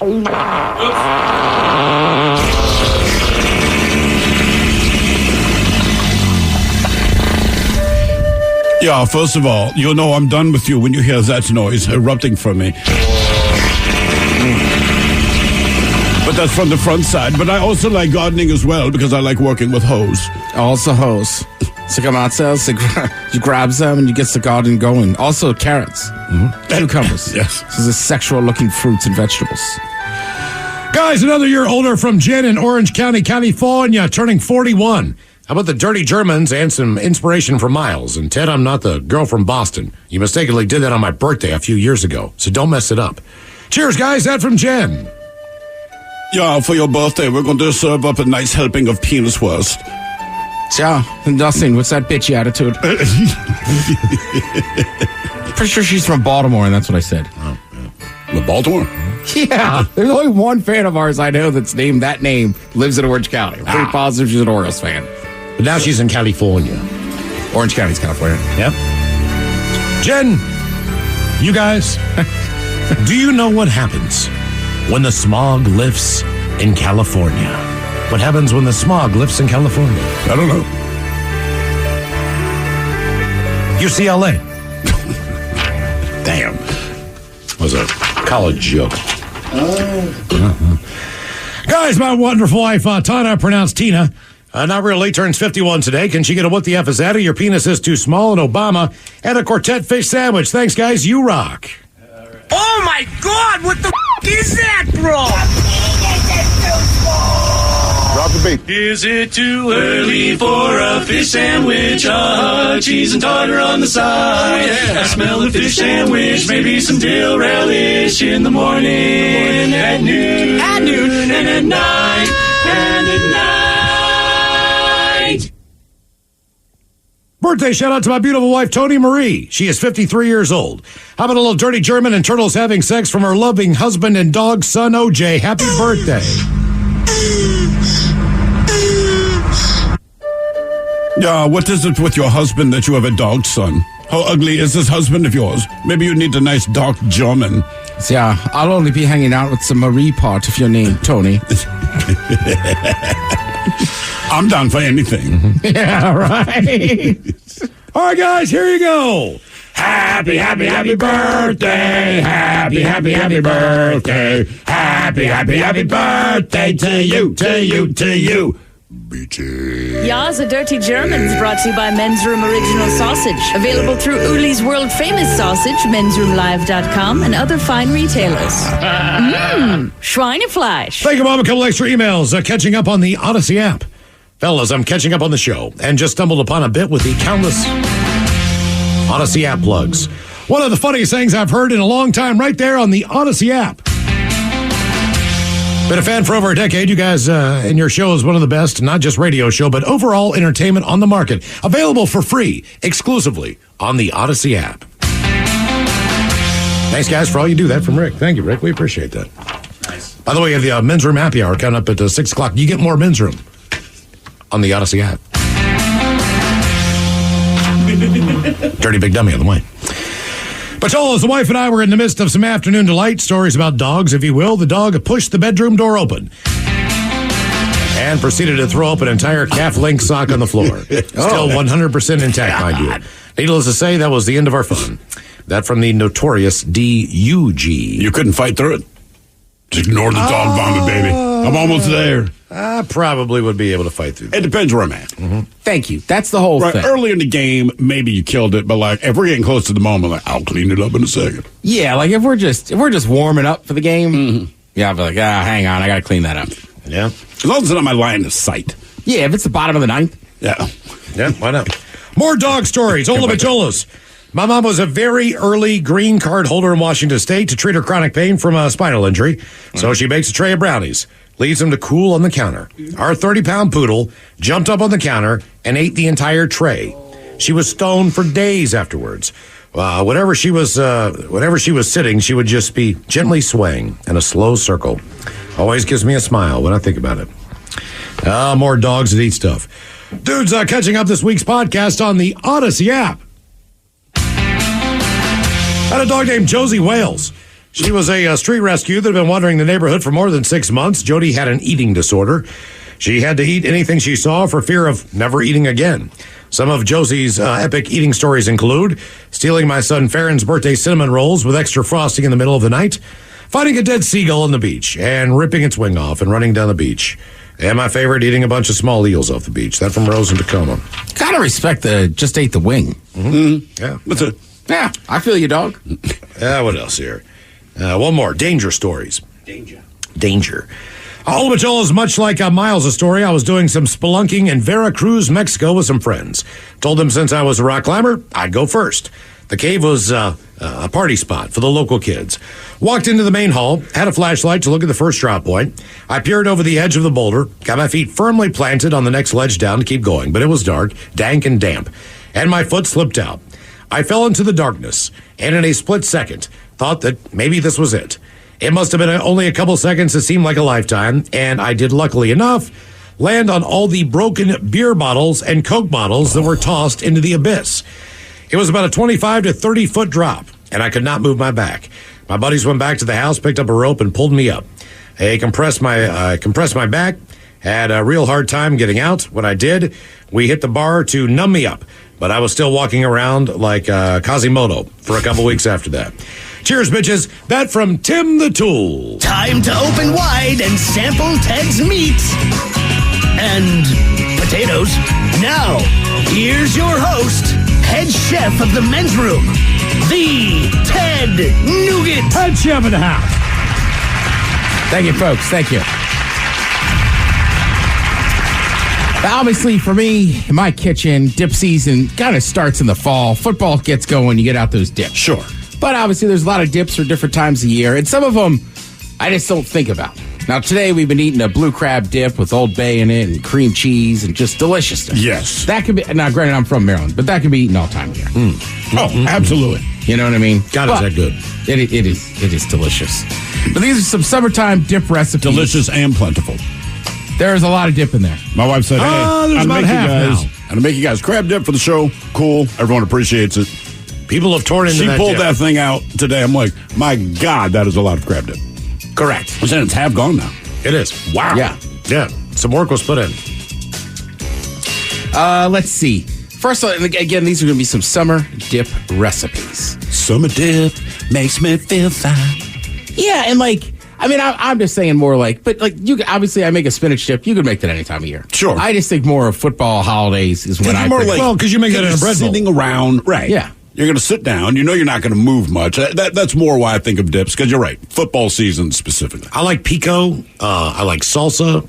All the good stuff with Mexican food as far as guacamole goes. But I'm telling you, one of my favorites still, and it doesn't matter what time of the year it is because it doesn't seem to be the worst of the morning. But based on the hot dip today, queso fundido.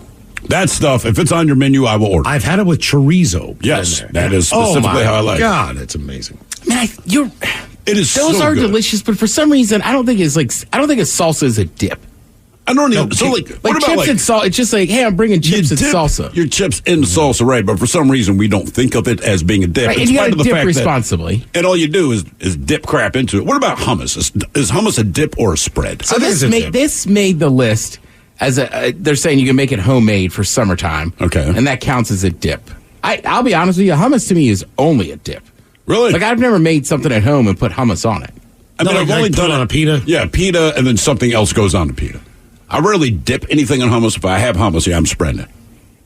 Yeah, I don't eat vegetables, and I think that's the difference. If I eat vegetables, I probably dip vegetables into the hummus. Well, they make little tiny pitas, or you can get a big pita and just rip it apart.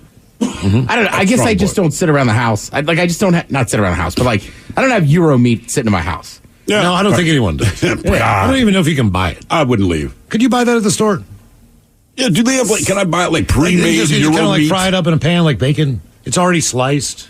Yeah, I guess you can't do that. Because sometimes you order from a pizza place or whatever, and you can tell it's those smaller strips. Correct. It's they get that. So that means there's got to be Euro meat. Somewhere, man, yeah. Somewhere out there you could probably buy frozen. I love a good Euro. Look, if anything I've learned in the last few years, you could probably buy it frozen. You could probably make it in an air fryer. You know, but you said you have a new recipe with tzatziki sauce.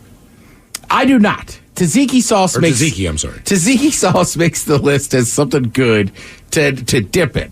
What I was saying is, I'm sure they have it at Fred Meyer QFC. There is a tzatziki and feta dip that is awesome. Okay. Again, you could use it as a spread, whatever. I like it just with some crackers. Do you put it in a different container when you take it to someone's house, or do you leave it in the... okay, all right. Yeah, just leave it in there. You know what I mean? Yeah. Look, I'm already the dip king. I don't got to lie. I like this one. It says, summer salsa with a shot. Fresh tomato salsa with just a dash of heat from the jalapeno, but a couple of teaspoons of tequila to help kick it up a next level. Ooh, okay. I've never had that. Never had that before. I've had a lot of salsa in the summer with shots. Yes, I have too. Right. I've had them separately. I guess I got to swish them in my mouth together. Let's see. A zesty herb dip. They say just put together a handful of ingredients, tangy sour cream, some spices from your pantry, and a touch of lemon and fresh herbs. They're not wrong. They're not wrong. It's real easy, and it's good. Yeah, it is. Because we have a bunch of herbs growing outside of the house now, and I keep bringing them in and just chopping up and making something. Half the time, it's herb butter or whatever the hell it's going to be, but I've not thought of that. And summertime also, this is what corn shines. Oh, man. Like corn and watermelon. And again, you could eat these any time of year. But corn and watermelon, that's a summertime staple. So they put grilled corn salsa. And I'm not sure if I've had that.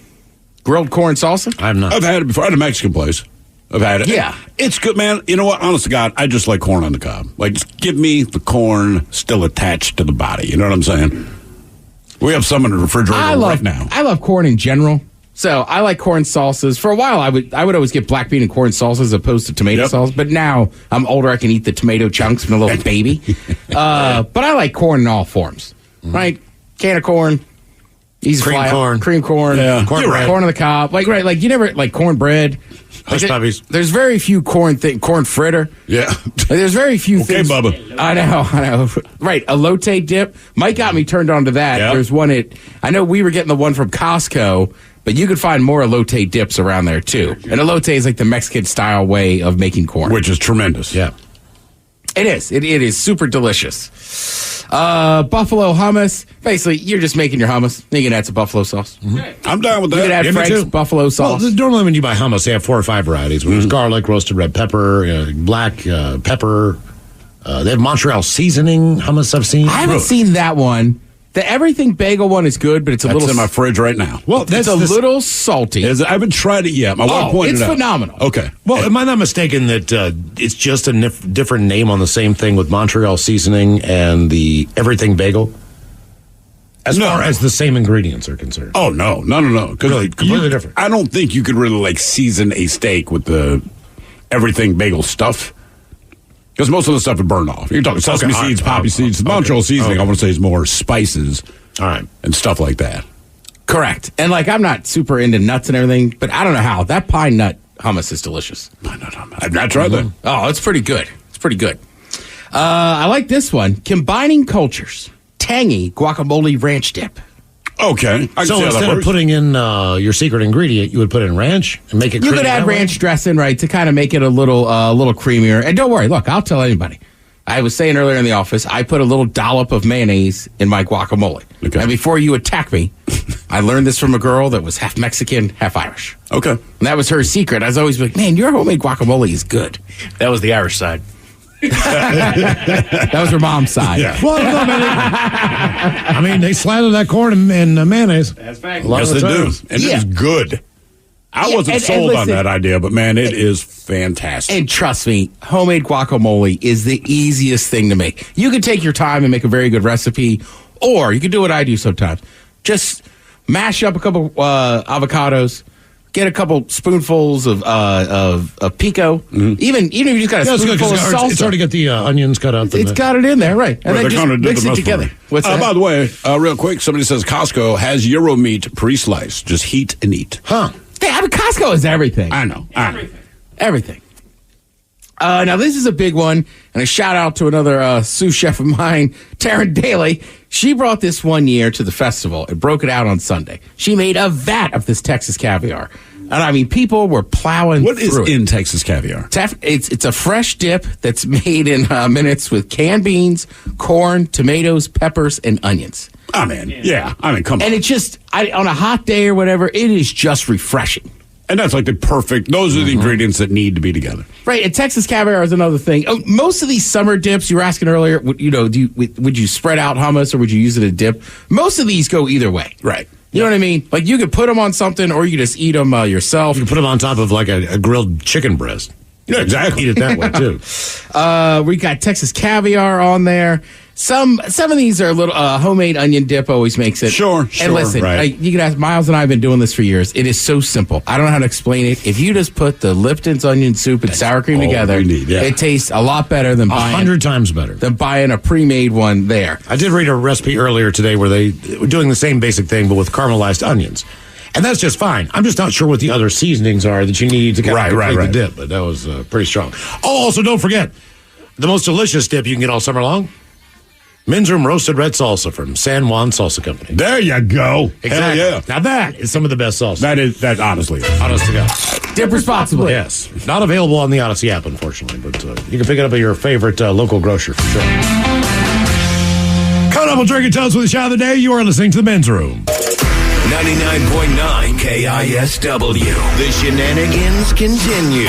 This is the Men's Room with Miles and Thrill. All right, so come on, we'll drink and toast with the shot of the day. And we do have your headlines on the way at 5:50.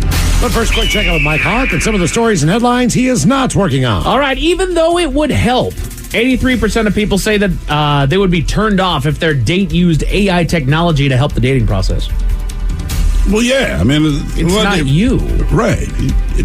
Dating is a personalized thing, man. Right. Guess what? They still wouldn't like it if you hired a professional to text back the person that you're prospectively dating here. I mean, if you want to hire somebody who's better looking than you to go on the dates and have sex with me, sure. Exactly. Like, it's the whole process is getting to know who you are. Yeah, it's awkward. Yeah, it's embarrassing. And yeah, you need to learn how to navigate it. But that's life. Yeah, that's what life is. You got to do all that. Like, using AI would kind of then don't bother texting them. Right. It's no different than sending them a photo that's just not you. You know? Yeah, that's a good point. And then they were upset when I showed up at the restaurant. Well, no, duh. You can't send them a... Goodness gracious. U.S. regulators have approved cultivated meat for sales in the U.S. Yay! Say that again? U.S. regulators have approved cultivated meat for sales in the country. So manufactured meat. Pretty much, yeah. Lab-grown meat, if you will. No. So does it count as meat? Yeah. I guess. I mean, it's still a meat. It's But just lab grown. Right, It so just it's not like plant-based. No. I mean, it's essentially you're just cloning instead of the whole animal, just the meat part. Right. People are just now realizing that Good Humor discontinued the toasted almond bar. What? Yeah. Did Ted not know that? Wow, there you go. I'm part of the problem. It's gone. I don't think I've had one in 10 years. Mm-hmm. I loved them, just didn't get them. It's gone. No more. Yeah, all right. Well, Now you're going to want one. I'm one of those people. That is how it God goes, right? Damn it. I should have appreciated it when he was here. Yeah, and look, I cheated on the toasted almond with strawberry shortcake. That's all me. That's fantastic. Hey, though, man. well, the strawberry shortcake, sorry, man, it's delicious. You think it's better than toasted almond? Yes. Yeah.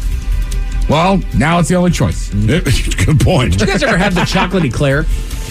It was just like the strawberry shortcake, only it was chocolate. I don't think I had that one. Dude, it was fantastic. What brand are we talking now? Good humor. Good humor. Toasted almond is like the classic. I remember like my grandma or somebody introducing that to me as a kid, and I remember being like, I don't like almonds, Grandma. And then we ate it, and it was like, this is amazing. Yeah. Miles, you must have had them. I mean, No, never had one. what? There's no way. There's nobody our age that never. I had the strawberry shortcake one. That looks familiar. Everything else I never had. I'm sorry, Grandma didn't love you. Yeah. Right? Now they're out of business, too. Well, not out of business, but no longer around. Thanks to Ted. That's mainly on me. I was keeping them alive, apparently. Damn it, Ted. Mike was trying to be nice. He didn't have that part in the story. Is the Chipwich still around, Mike? I don't know, Ted.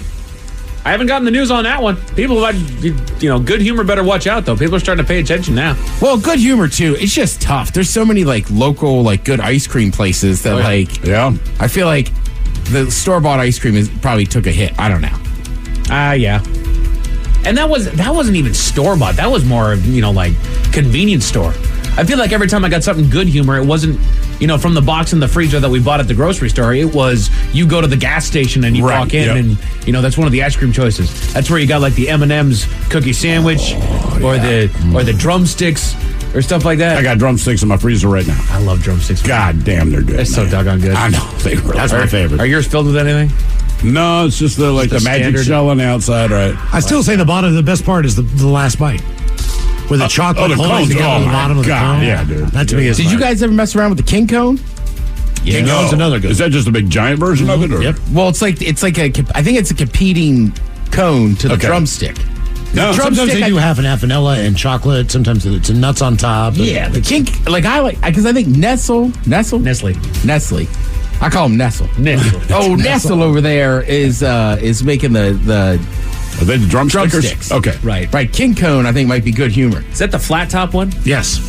So it's got chocolate on top. Yeah, and Miles is correct. It's like a chocolate vanilla swirl. Yeah, I like those. I'm just working myself up here. They're discontinued, Ted. They're gone. This year's summer flavor trend. Any guess? What is the summer flavor trend? It's a very, it's a generic type of flavor. It's. Is it sweet? Is it savory? It's sweet. It's fruity. The summer trend. Watermelon. Peach. Okay, I don't know anyone who eats peaches, but most peach flavored things people seem to enjoy. Yeah, my wife's all on the peach train. Really? Yeah. Does she actually eat peaches or just peach? No. Yeah, exactly. No, there hasn't been a peach in my house in years. But she loves peach flavor, peach O's. Right. The doggone, peach smoothies and stuff like that. What the hell's a peach O? It's those little like gummy a chewy O's. candy. Yeah. Oh, okay, all right. Yeah, they're pretty good. They're just. You had a good night with Princess Peach. Yeah. She's gonna pull out that peach O-ring. I'm with you. If your wife likes peaches, go to a good barbecue joint and get a peach cobbler. Oh yeah, I'll eat peach cobbler. Let's Delicious. go, man. Nobody just eats peaches. Yeah, peaches are there with blackberries. I don't like you say, peach ice cream, pretty good. Yeah, like blackberry. I think it's a gritty, weird fruit, but blackberry ice cream, blackberry cobbler, any of that stuff. Yeah. Well, with the summertime does come travel, and we just want to get ahead of the curve there. Sometimes you think that you might be helping out those flight attendants, but you're actually not. So let's get to it. The Men's Room Top 10. The Men's Room Top 10. 10 polite habits flight attendants actually dislike, and what to do instead. I was on a flight back from Chicago recently, and the flight attendant seemed to be giving me the eye. So I flirted with her friend instead. So if I use reverse psychology, then the one that was giving me the eye would clearly be jealous and fawn over me for my attention. Yeah. That didn't happen. What did happen was I got to speak to an air marshal. That's pretty good. So those are 10 polite habits that flight attendants actually dislike and what to do instead. Oh, boy. First on the list, thanking the pilot at the end of the flight. Basically, they're the ones that served you throughout the entire thing. Now, obviously, the pilot did get you. He kept my ass alive. He did. He kept me alive. But they kept your ass comfortable. You had to come to my seat to ask me if I wanted something to drink. I do appreciate that, but at no point did the pilot walk out and say, "You want to live or die today?" Yeah, they make the assumption they do it right. I mean, they're all usually standing right there at the same spot. But the other thing is, man, I always thank flight attendants at the moment.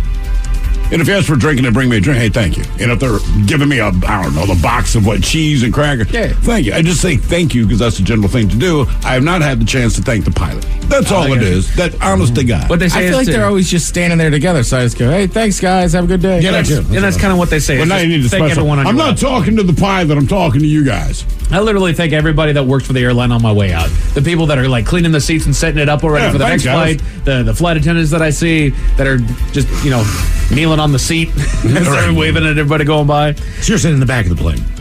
Always. Yeah. Always. I'm with you. I'm back in the plane guy myself. You get more free drinks. No, you don't.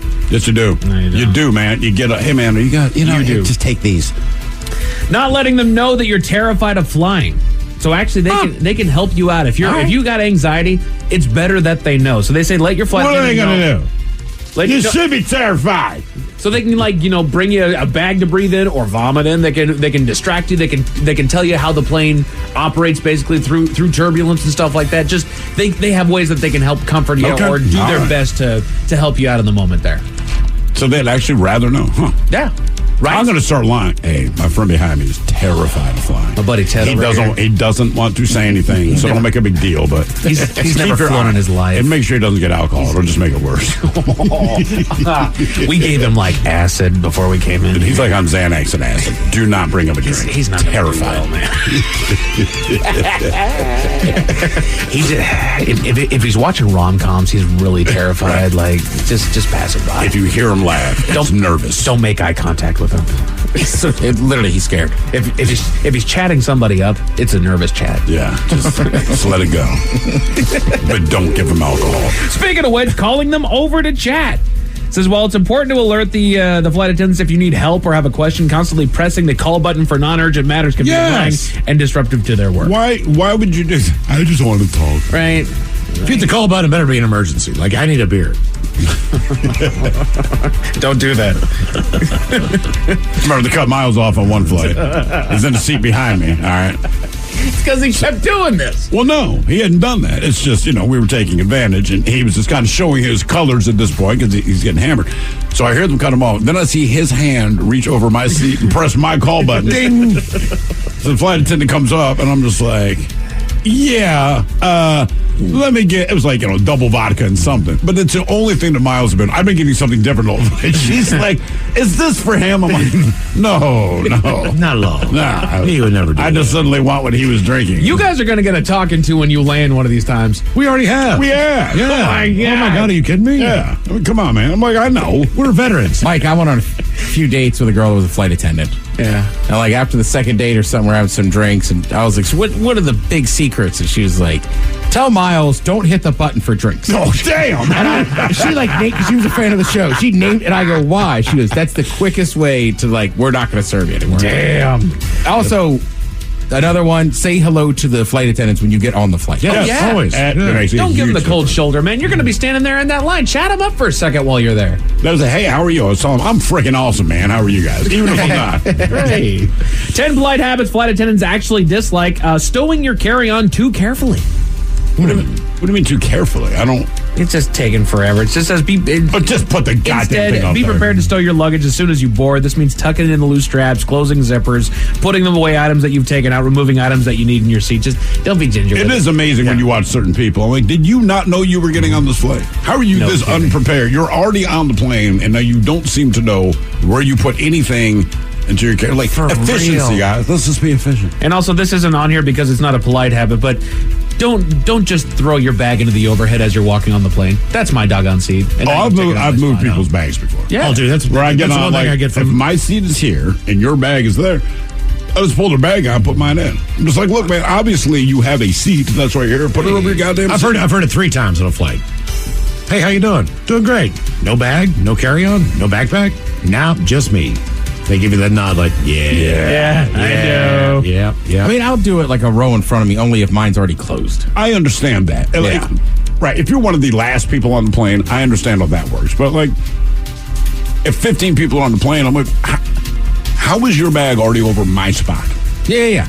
But I'm always one of the last ones. Oh, I pull it out in a heartbeat. I have no problem doing it. Asking them to fill your reusable water bottle. I don't know why that's polite. Yeah. Or I don't know why that's a polite habit. That's asking them to do extra.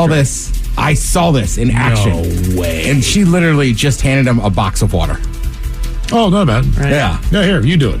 Yeah. At that point, just ask for the box of water. I have a water bottle that I'd like to fill up. Could I have the Those are teeny tiny little boxes of water, too. They are. It's like 3 sips. But it says fill up your water bottle right before boarding. It's fine to ask for water during service, but don't expect more than the normal serving size. Somebody here says, my girlfriend is a flight attendant for Alaska, and she said small gifts, even like a $5 gift card, goes a long way. There's a really good chance they will hook you up with alcohol and possibly a change to a better seat. Chocolates work, too. Oh, yeah? I did that once. Nice. Yeah. It was around Christmas. Like, coming back, it was packed, and I just, again, because that flight attendant had told me, so I bought some chocolates, gave it to, and she was like, you know what? Let me double check. Now, it didn't help me in that situation, but she was very appreciative. Let me double check. Yeah. No! Sit your ass down and let you eat these chocolates. That would have been funnier, honestly. Organizing the overhead bins. It says, quickly stow your own items and then stay out of the way and let the cabin crew do their job. It says, trust us and them. They'll figure it out without your help. Okay. Right? Leave it all alone. Right. She can move. I'm lazy enough that's easy. Yeah. Exactly. But the number one polite habit the flight attendants actually dislike and what to do instead. Clipping your toenails in first class. Enforcing the rules for other passengers. Politely and discreetly alert the flight attendant to the situation and then let them choose how they want to deal with the infraction. You're nobody of authority. You're just going to cause a problem. Right. Yeah, that's fair. Right. That's fair. We have possibly the most epic case of you only had one job and it happened in Iowa, Miles. What happened in Iowa? I've got the full story at 5:50. Thank you, sir. Headlines are coming up at 5:50. In the meantime, let's get a contestant on the line for Profile This at 206-803-ROCK. Are you dealing with a personal injury? Don't go it alone. Turn to the experienced team at Phillips Law Firm. Their attorneys have helped thousands of clients get the compensation they deserve. Call Phillips Law Firm now. Call 1-800-JUSTICE or visit justiceforyou.com. They called him the most powerful man in Hollywood, and he really was for decades. He extended his tentacles like an octopus throughout the entire entertainment industry. Mr. Lou Wasserman. This is Glitter and Might, an Odyssey Originals documentary podcast series written and narrated by me, Sean Levy. All episodes are available on the Odyssey app or wherever you get your podcasts. Hey, it's Mike Hawk. Join me every Thursday at 1 p.m. exclusively on the Odyssey app as we go live with Odyssey. Join in on the action as we cover interesting facts, top 10 lists, and some fun new games. Follow the Men's Room page on the Odyssey app and join in all the fun Thursday afternoons at 1. Hard to admit it, drinking time. Somebody out there deserves to be recognized. And the Men's Room knows just who it is. So to you, we say, bottoms up, sailor. You're the toast of our shot of the day. Drink time it is, and as usual, we head to see Drink Desk and Steve at Thrill Hill to find out who we're toasting. Yes, indeed. First, we got an angry text. One dumbass is giving out the gift secret with the flight attendants. Now the market will be flooded. That was my move. Brother, listen to me. Yeah, good point. My bad. No. But if we all do it and we all get free drinks, is it bad? No. Is that bad? Can't we all just party, man? Hell, I just want a free drink. And not because my kids are driving me crazy. That is the one time I got a free drink on a flight because kids were much younger, like 4 and 3 years old. And you're just having your nightmare scenario. You know what I mean? They are what they are. They're fighting. And like I said, you have to use your AM radio voice because you just want to light them on fire and throw them out of a window. And the flight attendant came up and just said, "You look like you need a drink." It's like, goddamn right I do. Or switch seats. If there's a family who wants to sit together and I'm just me, I'll go. Yeah. I'll go sit in the middle over there. Well, of course. Yeah, that usually. But that who would turn that down? Nah, dog. I'm sitting next to your kid. Some people don't want to sit in the center. Especially if it's a flight attendant coming up and asking you if you would mind. Would you mind moving? Hell no. Well, if I could pick, and I sit next to the hot chick and row with 15B. All right. Today, we toast 46-year-old David Romero of Orlando, Florida. Now, our very own Mike Hawk brought him up yesterday during headlines. David is a guy that was arrested for shoplifting at a Target. He bought some groceries, but he did not pay for the other items, including condoms, personal lubricants, and several, quote, sexual enhancement products. Oh, yes. The reason I'm toasting is he was caught on surveillance footage, so the cops were called, and the cops managed to corner him in the parking lot, and they arrested him. This I did not know yesterday. As they tried to get him into the police car, the final stolen item fell out of his pants, which was the pink vibrator. What makes it better is it was actively vibrating. Oh, jeez. Oh, yeah. And they have it on their video. The guy, they grabbed the guy, and he wasn't resisting entirely, but they're trying to get him in there. And this pink vibrator falls out. When it hits the ground, it's like, oh, yeah. Yeah. Homeboy was quick to use it. So we pour this booze, and we drink this booze because we think it's yummy. Yummy! So over the tongue and down the throat to party in our tummies.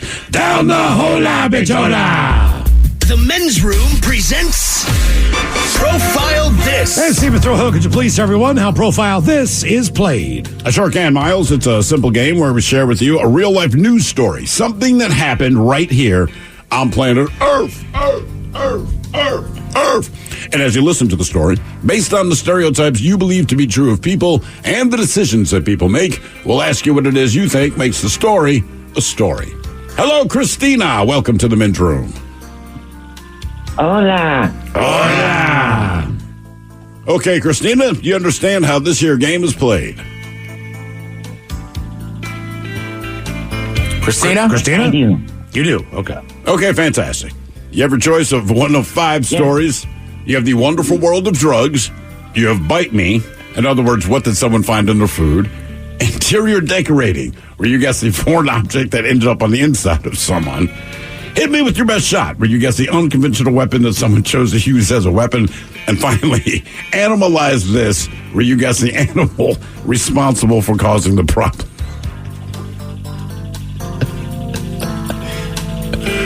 Christina? Let's go with interior decorating. Okay. All right. We have a delay going on. Interior decorating. Fantastic. Here is your story. We go to the country of Colombia, where a woman has spent the last 4,000 days of her 39-year existence in excruciating pain because something that was left in her belly. They say her decades-long nightmare began in 2012, soon after the birth of her 4th child. Well, she decided to undergo tubal ligation surgery to close her fallopian tubes as a form of birth control. The operation was performed and seemingly went without a hitch. However, a few days later, she started experiencing severe pain in her abdomen. But every time she went to the doctor, they would just give her some kind of medication for the pain. Well, she finally had to leave her village, which took up to 2 hours to get out of there. And when she got to this other facility, well, they realized, what the problem is? There's something that's been left in your belly from the surgery 10 years ago. So they did an ultrasound and they say, yeah, there's a surgical instrument that has been stuck in your abdomen. So the question is, what did the surgeons leave behind in her belly and sew back up that's been causing her pain for the last decade? Was it a sponge? Was it forceps? Was it a needle or was it a scalpel? So sponge, forceps, needle, or scalpel?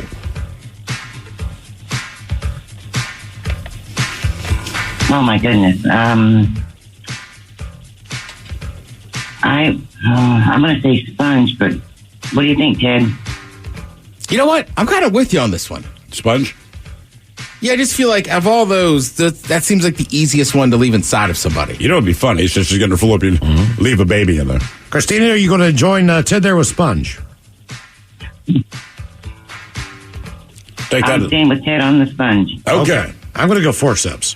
Forceps. We're going to find out what was left in this woman. Was it a sponge, forceps, a needle, or a scalpel next? That was a tease. What do Hollywood A-listers, bourbon distillers, and survival experts all have in common? Living life aggressively. Join me, Brian Tome, an adventurer, hunter, and a pastor you'd grab a beer with, in conversation with intriguing guests, squeezing the most out of life. Join millions of listeners growing spiritual muscles. It's as far away from your grandma's stained glass windows as you can get. Search for The Aggressive Life with Brian Tome wherever you listen to podcasts.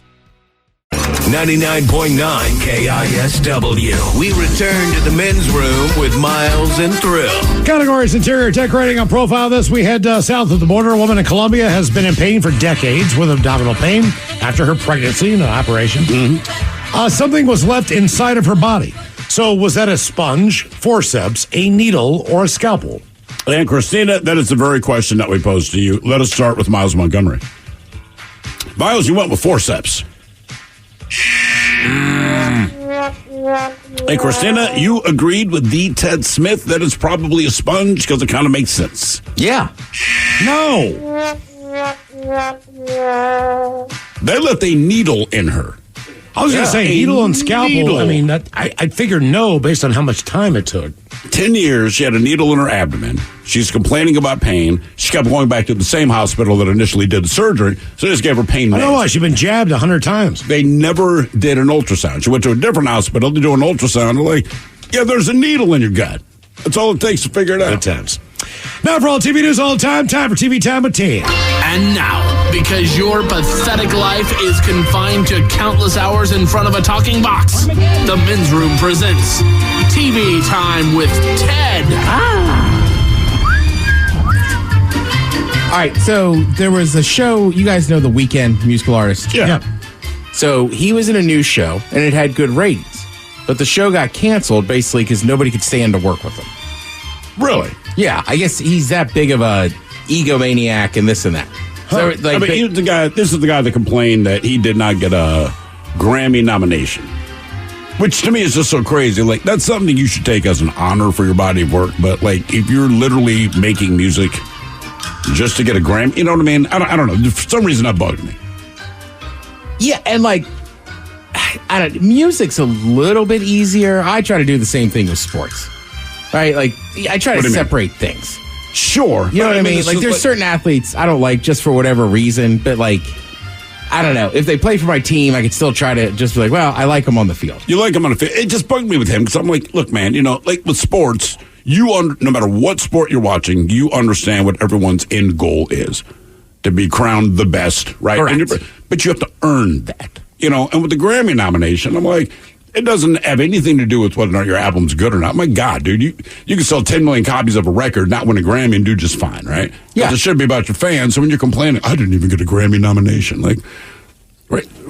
I don't know what their criteria is, other than being Taylor Swift or Beyonce. I don't know what their criteria is. Like, you didn't meet the criteria. It's okay. You sold like 6 million freaking copies of your record, and it's an to fans it's a that group of like people, you, right? That decide on it. I mean, look, rock fans always talk about Jethro Tull, getting one. So, like, look, I get it. I think it's awesome if you're an artist that gets one. It's a great honor. It's a great, right. But you're right. I think he was even like, I'm never going again. Well, who are you making music for? Well, the problem was with Jethro Tull. They're up against Metallica, right? That was everyone's beat, and it was like the heavy metal category. That was the. And there was also a rock category. So they were put in the wrong category. That's what people were bitching about. I fathom it. I'm just saying, kind of like you're saying, like, right, it's like these aren't sports. Right. There's not cut and dry rules and answers. Judgment call. That's why I struggle with certain sports that are judged. Figure skating. Figure skating, gymnastics at some point, right? Because that's somebody's opinion still. Right? Even diving. Like, you don't want a small splash, but like that's, so I'm saying the Grammys are such a weird thing that I'm with you. I think it's odd that he brought it up. Most of I'm never going to play the Grammys. I can understand, but like with figure skating and stuff like that, the older I've gotten, the more apt you are to watch it during the Olympics, right? Because you want your country to do well. At least now, and I never knew this before, there are specific things that they are looking out for, right? So you go, okay, she didn't nail her quadruple, axle. What? Boxing is the one that pisses me off. Any combat sport, you know what I mean? It's tough with judges. What are you basing this on? And why isn't it ex-athletes? So like the X Games. Right. So like the X Games, totally judged. So whether it's summer, winter, whatever, Tony Hawk should be a judge for any of the skating events. Any of the board skating. He clearly knows what he's doing. He knows what he's doing. He knows, but they don't put those people in those places. So that's why you question the judges, because even if it's American Idol or America's Got Talent, you know the people who are judging. Sure. You know that they are capable of doing this based on their career. So like the sport. Yeah, but again, that's a little different. Part of the reason you have celebrity judges on them, and American Idol, the judges are just there. Right. People vote. Right. But Right, they're you're the right, judge. you're right. You get to be you need famous celebrities to do it. Whereas Right. like X Games, like a lot of combat sports, right, on lower levels, like you would never know these people's names, but a lot of them have competed at some point. So they understand, so they understand the what sport. they're looking for. You know, look, I'm still bitter about the fact that they think the Sugar Ray Leonard beat Marvin Hagler. Yes, I know it was like 40 years ago. Doesn't matter. I disagree because the way you do it count, right? So I landed more punches, but they were just tap punches. But every time Marvin Hagler landed one, it was a bone-crushing hit. Well, trust me, MMA is one of the toughest ones because it's like, are you getting points for just controlling the guy on the ground and keeping him down there? But then it's not exciting. He but finally you're gets. controlling. He finally gets up. He gets a few good punches in. So then it's like, does he get the point that round? Right, it's so weird, and you know, I don't know how they judge it. I'm sure there is something, but to your point with combat sports, I'm not sure. Other than something obvious, like you split the guy's face open, okay, we can recognize that. TKO, we can recognize that. I don't know that there's a specific criteria that they all go through, or if it's literally just we're the three judges and it's just my opinion. If Mayweather knows if he goes the distance, he wins. Correct. Whether he lands a punch the entire fight or he just hugs it up, like he wins. He just knows he's got to go the distance. No, you're right. Yeah. He's all defense. So the weekend, right, he was on that show. It got canceled. And basically that was the only reason the only thing I've read is that he was such a pain on the set. That no one wanted to work with him. Nobody wanted to work with him. The show was called The Idol. So people have been trashing the show as well. So Oreos. There was, what was I going to say? Oh, you know, either way, there was the thing that the show was being canceled was out there. So Oreos, the cookie. Yeah. Their Twitter account just said, finally some good news. Oh, damn. So, damn, man, what do you do that Oreos comes after your ass? Just be the weekend. I mean, that's all you, Oreos. So the weekend got wind of the tweet. He replied, oh, F, they've been talking crap. But before a full-on war could erupt, the weekend squashed it. He said, quote, nah, I can't beef with you, Oreo. Too many beautiful memories. I'm dunking you in some champagne tonight. And I think that typifies it. Yeah. Oreo's probably like, bitch, we've been around for a long time. Hey, who would dip it? Like, you can drink it with champagne. Dipping an Oreo in champagne would taste like crap. And even an Oreo's like, cool. Yeah, but he knew how to diffuse the oh, you don't want to go joke. It sounds dumb. I don't think you want to go head to head with Oreo. Well, also, I think that speaks to the annoyance of this person to other people. Right. I'll dip it in some champagne. You didn't have to add that. You dip it in milk because it's a combination. You know what I mean? It'd be you like need trying to be to someone's like social media guy. Hey, weekend. No. Before you hit send, you dip it in milk. Just say milk. Right, just apology. Just say, hey, I have beautiful memories with you, Oreo. Leave it at that. Like, I'm going to dip it in champagne. Like, this is why people think you're obnoxious. Imagine coming at Heinz ketchup and going like, well, today I'm putting champagne on my hot dog because I'm rich and famous. Is it good? Not the point. Right. Wait a minute. We know you're rich. Brother, does it taste good? That dude... There's a budget. That dude spent a ridiculous amount of money for his Super Bowl performance as well. Right. Hey, let me put this record straight. I like The Weeknd's music. I just think he's probably annoying as a person. Nothing about who he is as an artist, just as a human being. You're a douche. Yeah. You don't need to be. Right? It's like, I mean, Mike would know. Sometimes there's an athlete. Mike knows a douche. Who everybody doesn't think is the coolest person in the world, even though they think they're the coolest person in the world. Right. But they play for your team. They got you a Super Bowl. They almost got you two. Right. There's something Let's to be ride. said for, I know he's an a-hole, but he's our a-hole. Yeah. Look, man, I never liked Joey Porter because he played for the Steelers. If the Ravens had signed him, he'd have been my favorite player. Right. I like Ray Lewis. You know why? Because he played for my team. Right. I would hate him if he played for any other team. Correct. Even It's Lamar like- Jackson, I'm like, I'm tired of this contract. Man, if you want to go, just freaking go. Then they resign him, and I'm like, hell yeah. He's our I guy. mean, it's that Well, easy, I'm man. sure everybody in this room has one of those friends where it's like, oh no, like he's a real a-hole. I go, but he's my buddy, And if it comes down to it, I know he's got my back. So, like, I like... Right. But you like them in spite of who you know they are. Right. And I've said to other people, I said, look, you and your wife are not wrong not to like him. Like, he comes off terrible. But I don't know what to tell you. It's like, I grew up with him, man. It's just what I did. No, I get it. Yeah. Like, you're like, just like, you're right. Make no bones about Bernie. If I didn't know him, I'd kick his ass, too. Bernie's a prime example. Bernie, you know who Bernie is? Bernie's an a-hole to people. He's bad at... Is he really? He's bad at humor. He thinks like he likes the bus chops or whatever, but he's too aggressive. And then sometimes, look, Teddy, I mean, I like these people. I don't think they like me. I'm like, well, stop doing your normal conversation. You know who Bernie is to me, and this is a lifelong friend of Ted's, man. I've met him. He cracks me up. I think it's hilarious. But he is aggressive and all that kind of thing. He reminds me of, like, your cousin from Boston. Right? He's that guy, man. He's just going to say how we see, they had to shut down the whole pool until they found his thumb. I mean, to me, that's... I watched him coaching baseball, right? And these are like 12-year-olds. He does a great job. The kids know everything. But there's certain rules to baseball, right? The lineup card, this and that. And when you're in Little League stuff, there's other rules. So it's funny. The umpire calls timeout, and he's like, hey, so Bernie's just sitting on his bucket in the dugout. And you could see the other coach just being like, look, I messed up. Like, can we just call? And Bernie's, what? Nah. It's not my fault he didn't know the rules. But that's just how he is. He's that guy. Let's see. Jackie Chan is in talks to do another Karate Kid movie. He'll be playing Mr. Han. Who the hell is Mr. Han? That's the character he played in the 2010 remake. Okay. Oh, I did not. Really? Did anybody in here see the remake? No. Boy, the Star Wars franchise brings everything together. My wife forbade it. When they even said, right, so she's a Karate Kid apologist, I get it. But when they even said, was it Jaden Smith, I guess? Right, he was. Karate. I mean, she didn't see it. It was just, they just said it was going to happen. And she's like, no, you cannot remake Karate Kid. We will not watch it. Just no. I had no desire to. And then Cobra Kai came out, so let's watch this. All about it. The new Karate Kid movie is a return to the original franchise, which means Mr. Han will be folded into the universe of Daniel, Johnny, Mr. Miyagi, etc. Now, of course, that universe also has Cobra Kai in it. The show will be getting its 6th and final season. Obviously, it's stalled right now because the writers strike. Here's the thing, though. They're not saying if the movie will tie into Cobra Kai. I bet you it will, because Cobra Kai has been so successful. I think it'd be stupid not to have some kind of callback to it. I mean, my kid is obsessed. I mean, is he going to be this show? Is he going to be the coach of the other squad?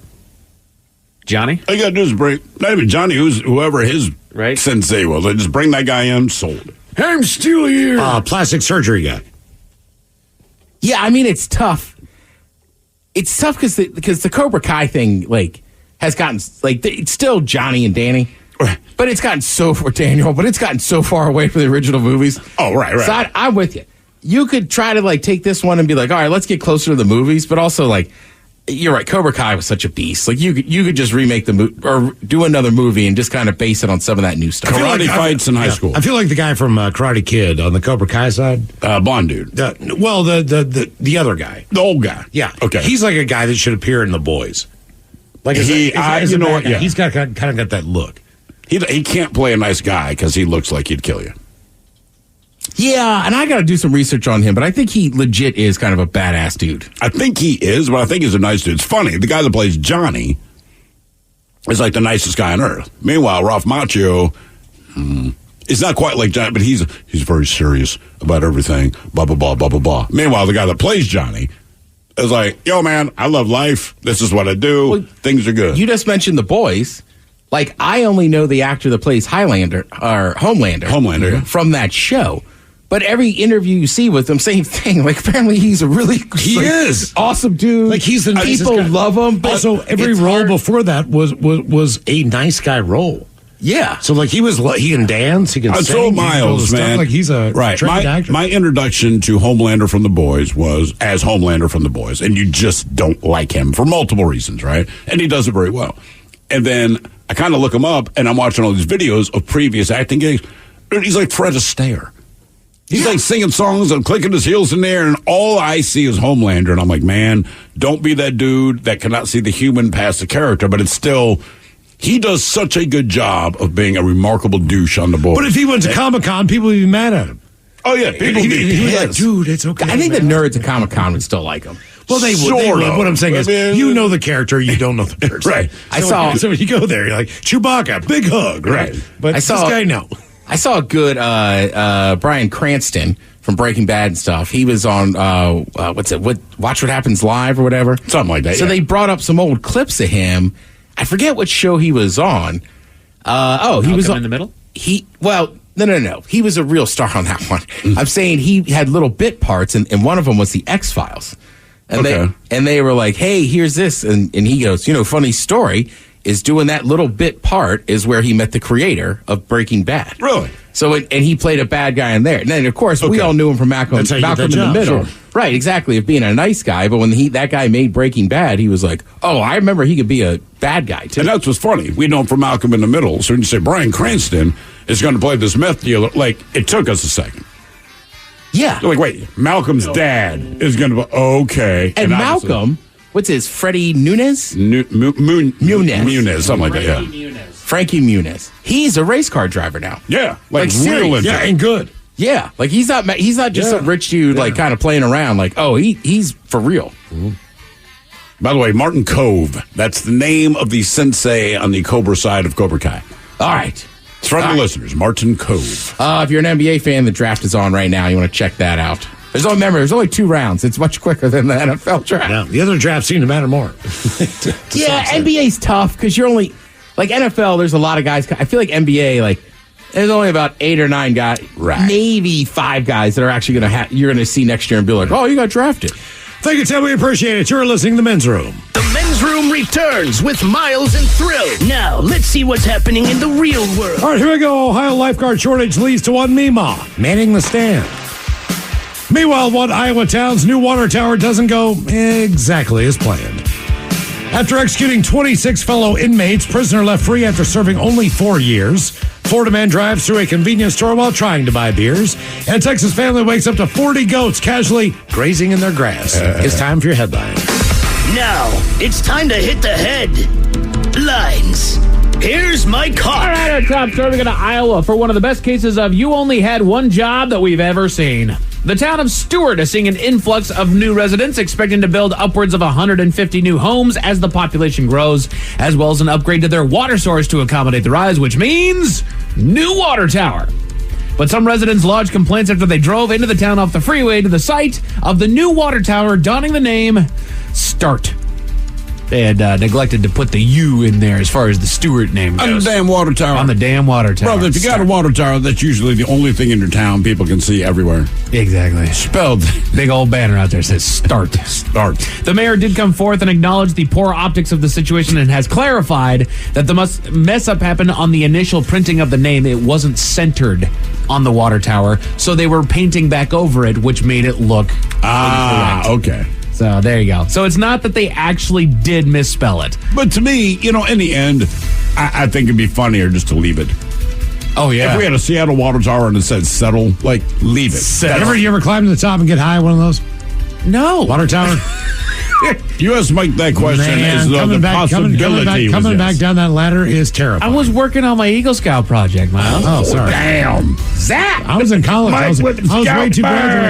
18's cutoff, so I was after that. I was dumber. Zach! No, I always wanted to, but I never. There's a great view. I'm sure that's it's right. It's an amazing view. Yeah, you can see the water tower from everywhere. There's nothing around it. So typically the highest point. Yeah. So when you get up there, usually it's a town you don't want to see. It's a great view of a place I don't want to be. But you live there, so you have nothing else to do. I think the only water tower that I really know of is like Moses Lake. I think there's one in maybe South Hill. I think that's wrong, but every town should have a water tower. They should. I love the water tower. And water. Yes, that you can really drink. Absolutely. When I was a kid, I loved them. They're cool. Like driving, you get to a new town, it's like, ooh, there's the water tower. Water tower. Yeah, I know that one. I know of like the Pendleton Water Tower. I'm trying to think of the other ones that I know. They're all on the east side. In other news, we go to Ohio, where a local resident stepped up to the task. Faced with no other option other than to close a few days a week, the local pool put out a listing that they were hiring new lifeguards to take watch in order to keep the doors open. Seeing that nobody was taking up the offer, a woman in her 60s decided to don the whistle once again. She worked as a lifeguard back when she was a teenager and decided to give it another go, saying the kids give her more respect in her old age, and she's even learning some new skills this time around, like CPR and how to use an AED. Okay. I read that, and I appreciated it, but also it kind of made me go, ooh. Yeah. Oh, I'm learning CPR and how to do an AED, which she was just basically there to fish people out of the water back in the 70s, wasn't she? Yeah, basically. Your kid died. I got him out. We got him back out. Don't worry, you can have the funeral. Over in Texas, several residents woke up to the sight of a massive herd of goats feasting on their plants and lawns. The story goes that the goats belong to a local company that rents the animals out to clear vegetation, which they were already on the job to do nearby. Unfortunately, they busted out of the property and descended upon the neighborhood. Eventually, they were all rounded up and returned to the company, and the company has already begun to replace the damaged plants. I know what I'm going to hire a goat for. Oh, no. Oh, damn. Go bite it. Clear the hedges, man. I just feel like they'd be good at it, man. Goats will just eat anything. They will, man. Seriously, it is wild. Don't look at me with those square eyes.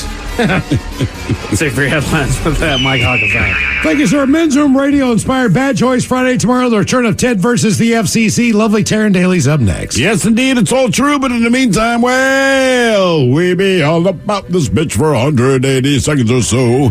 So until then, please do what you do best. And for Aletha's sake, stay beautiful. The Men's Room has been taped before a live studio audience. Wardrobe and makeup provided by Mantastic Limited. This has been a presentation of the Men's Room Radio Network.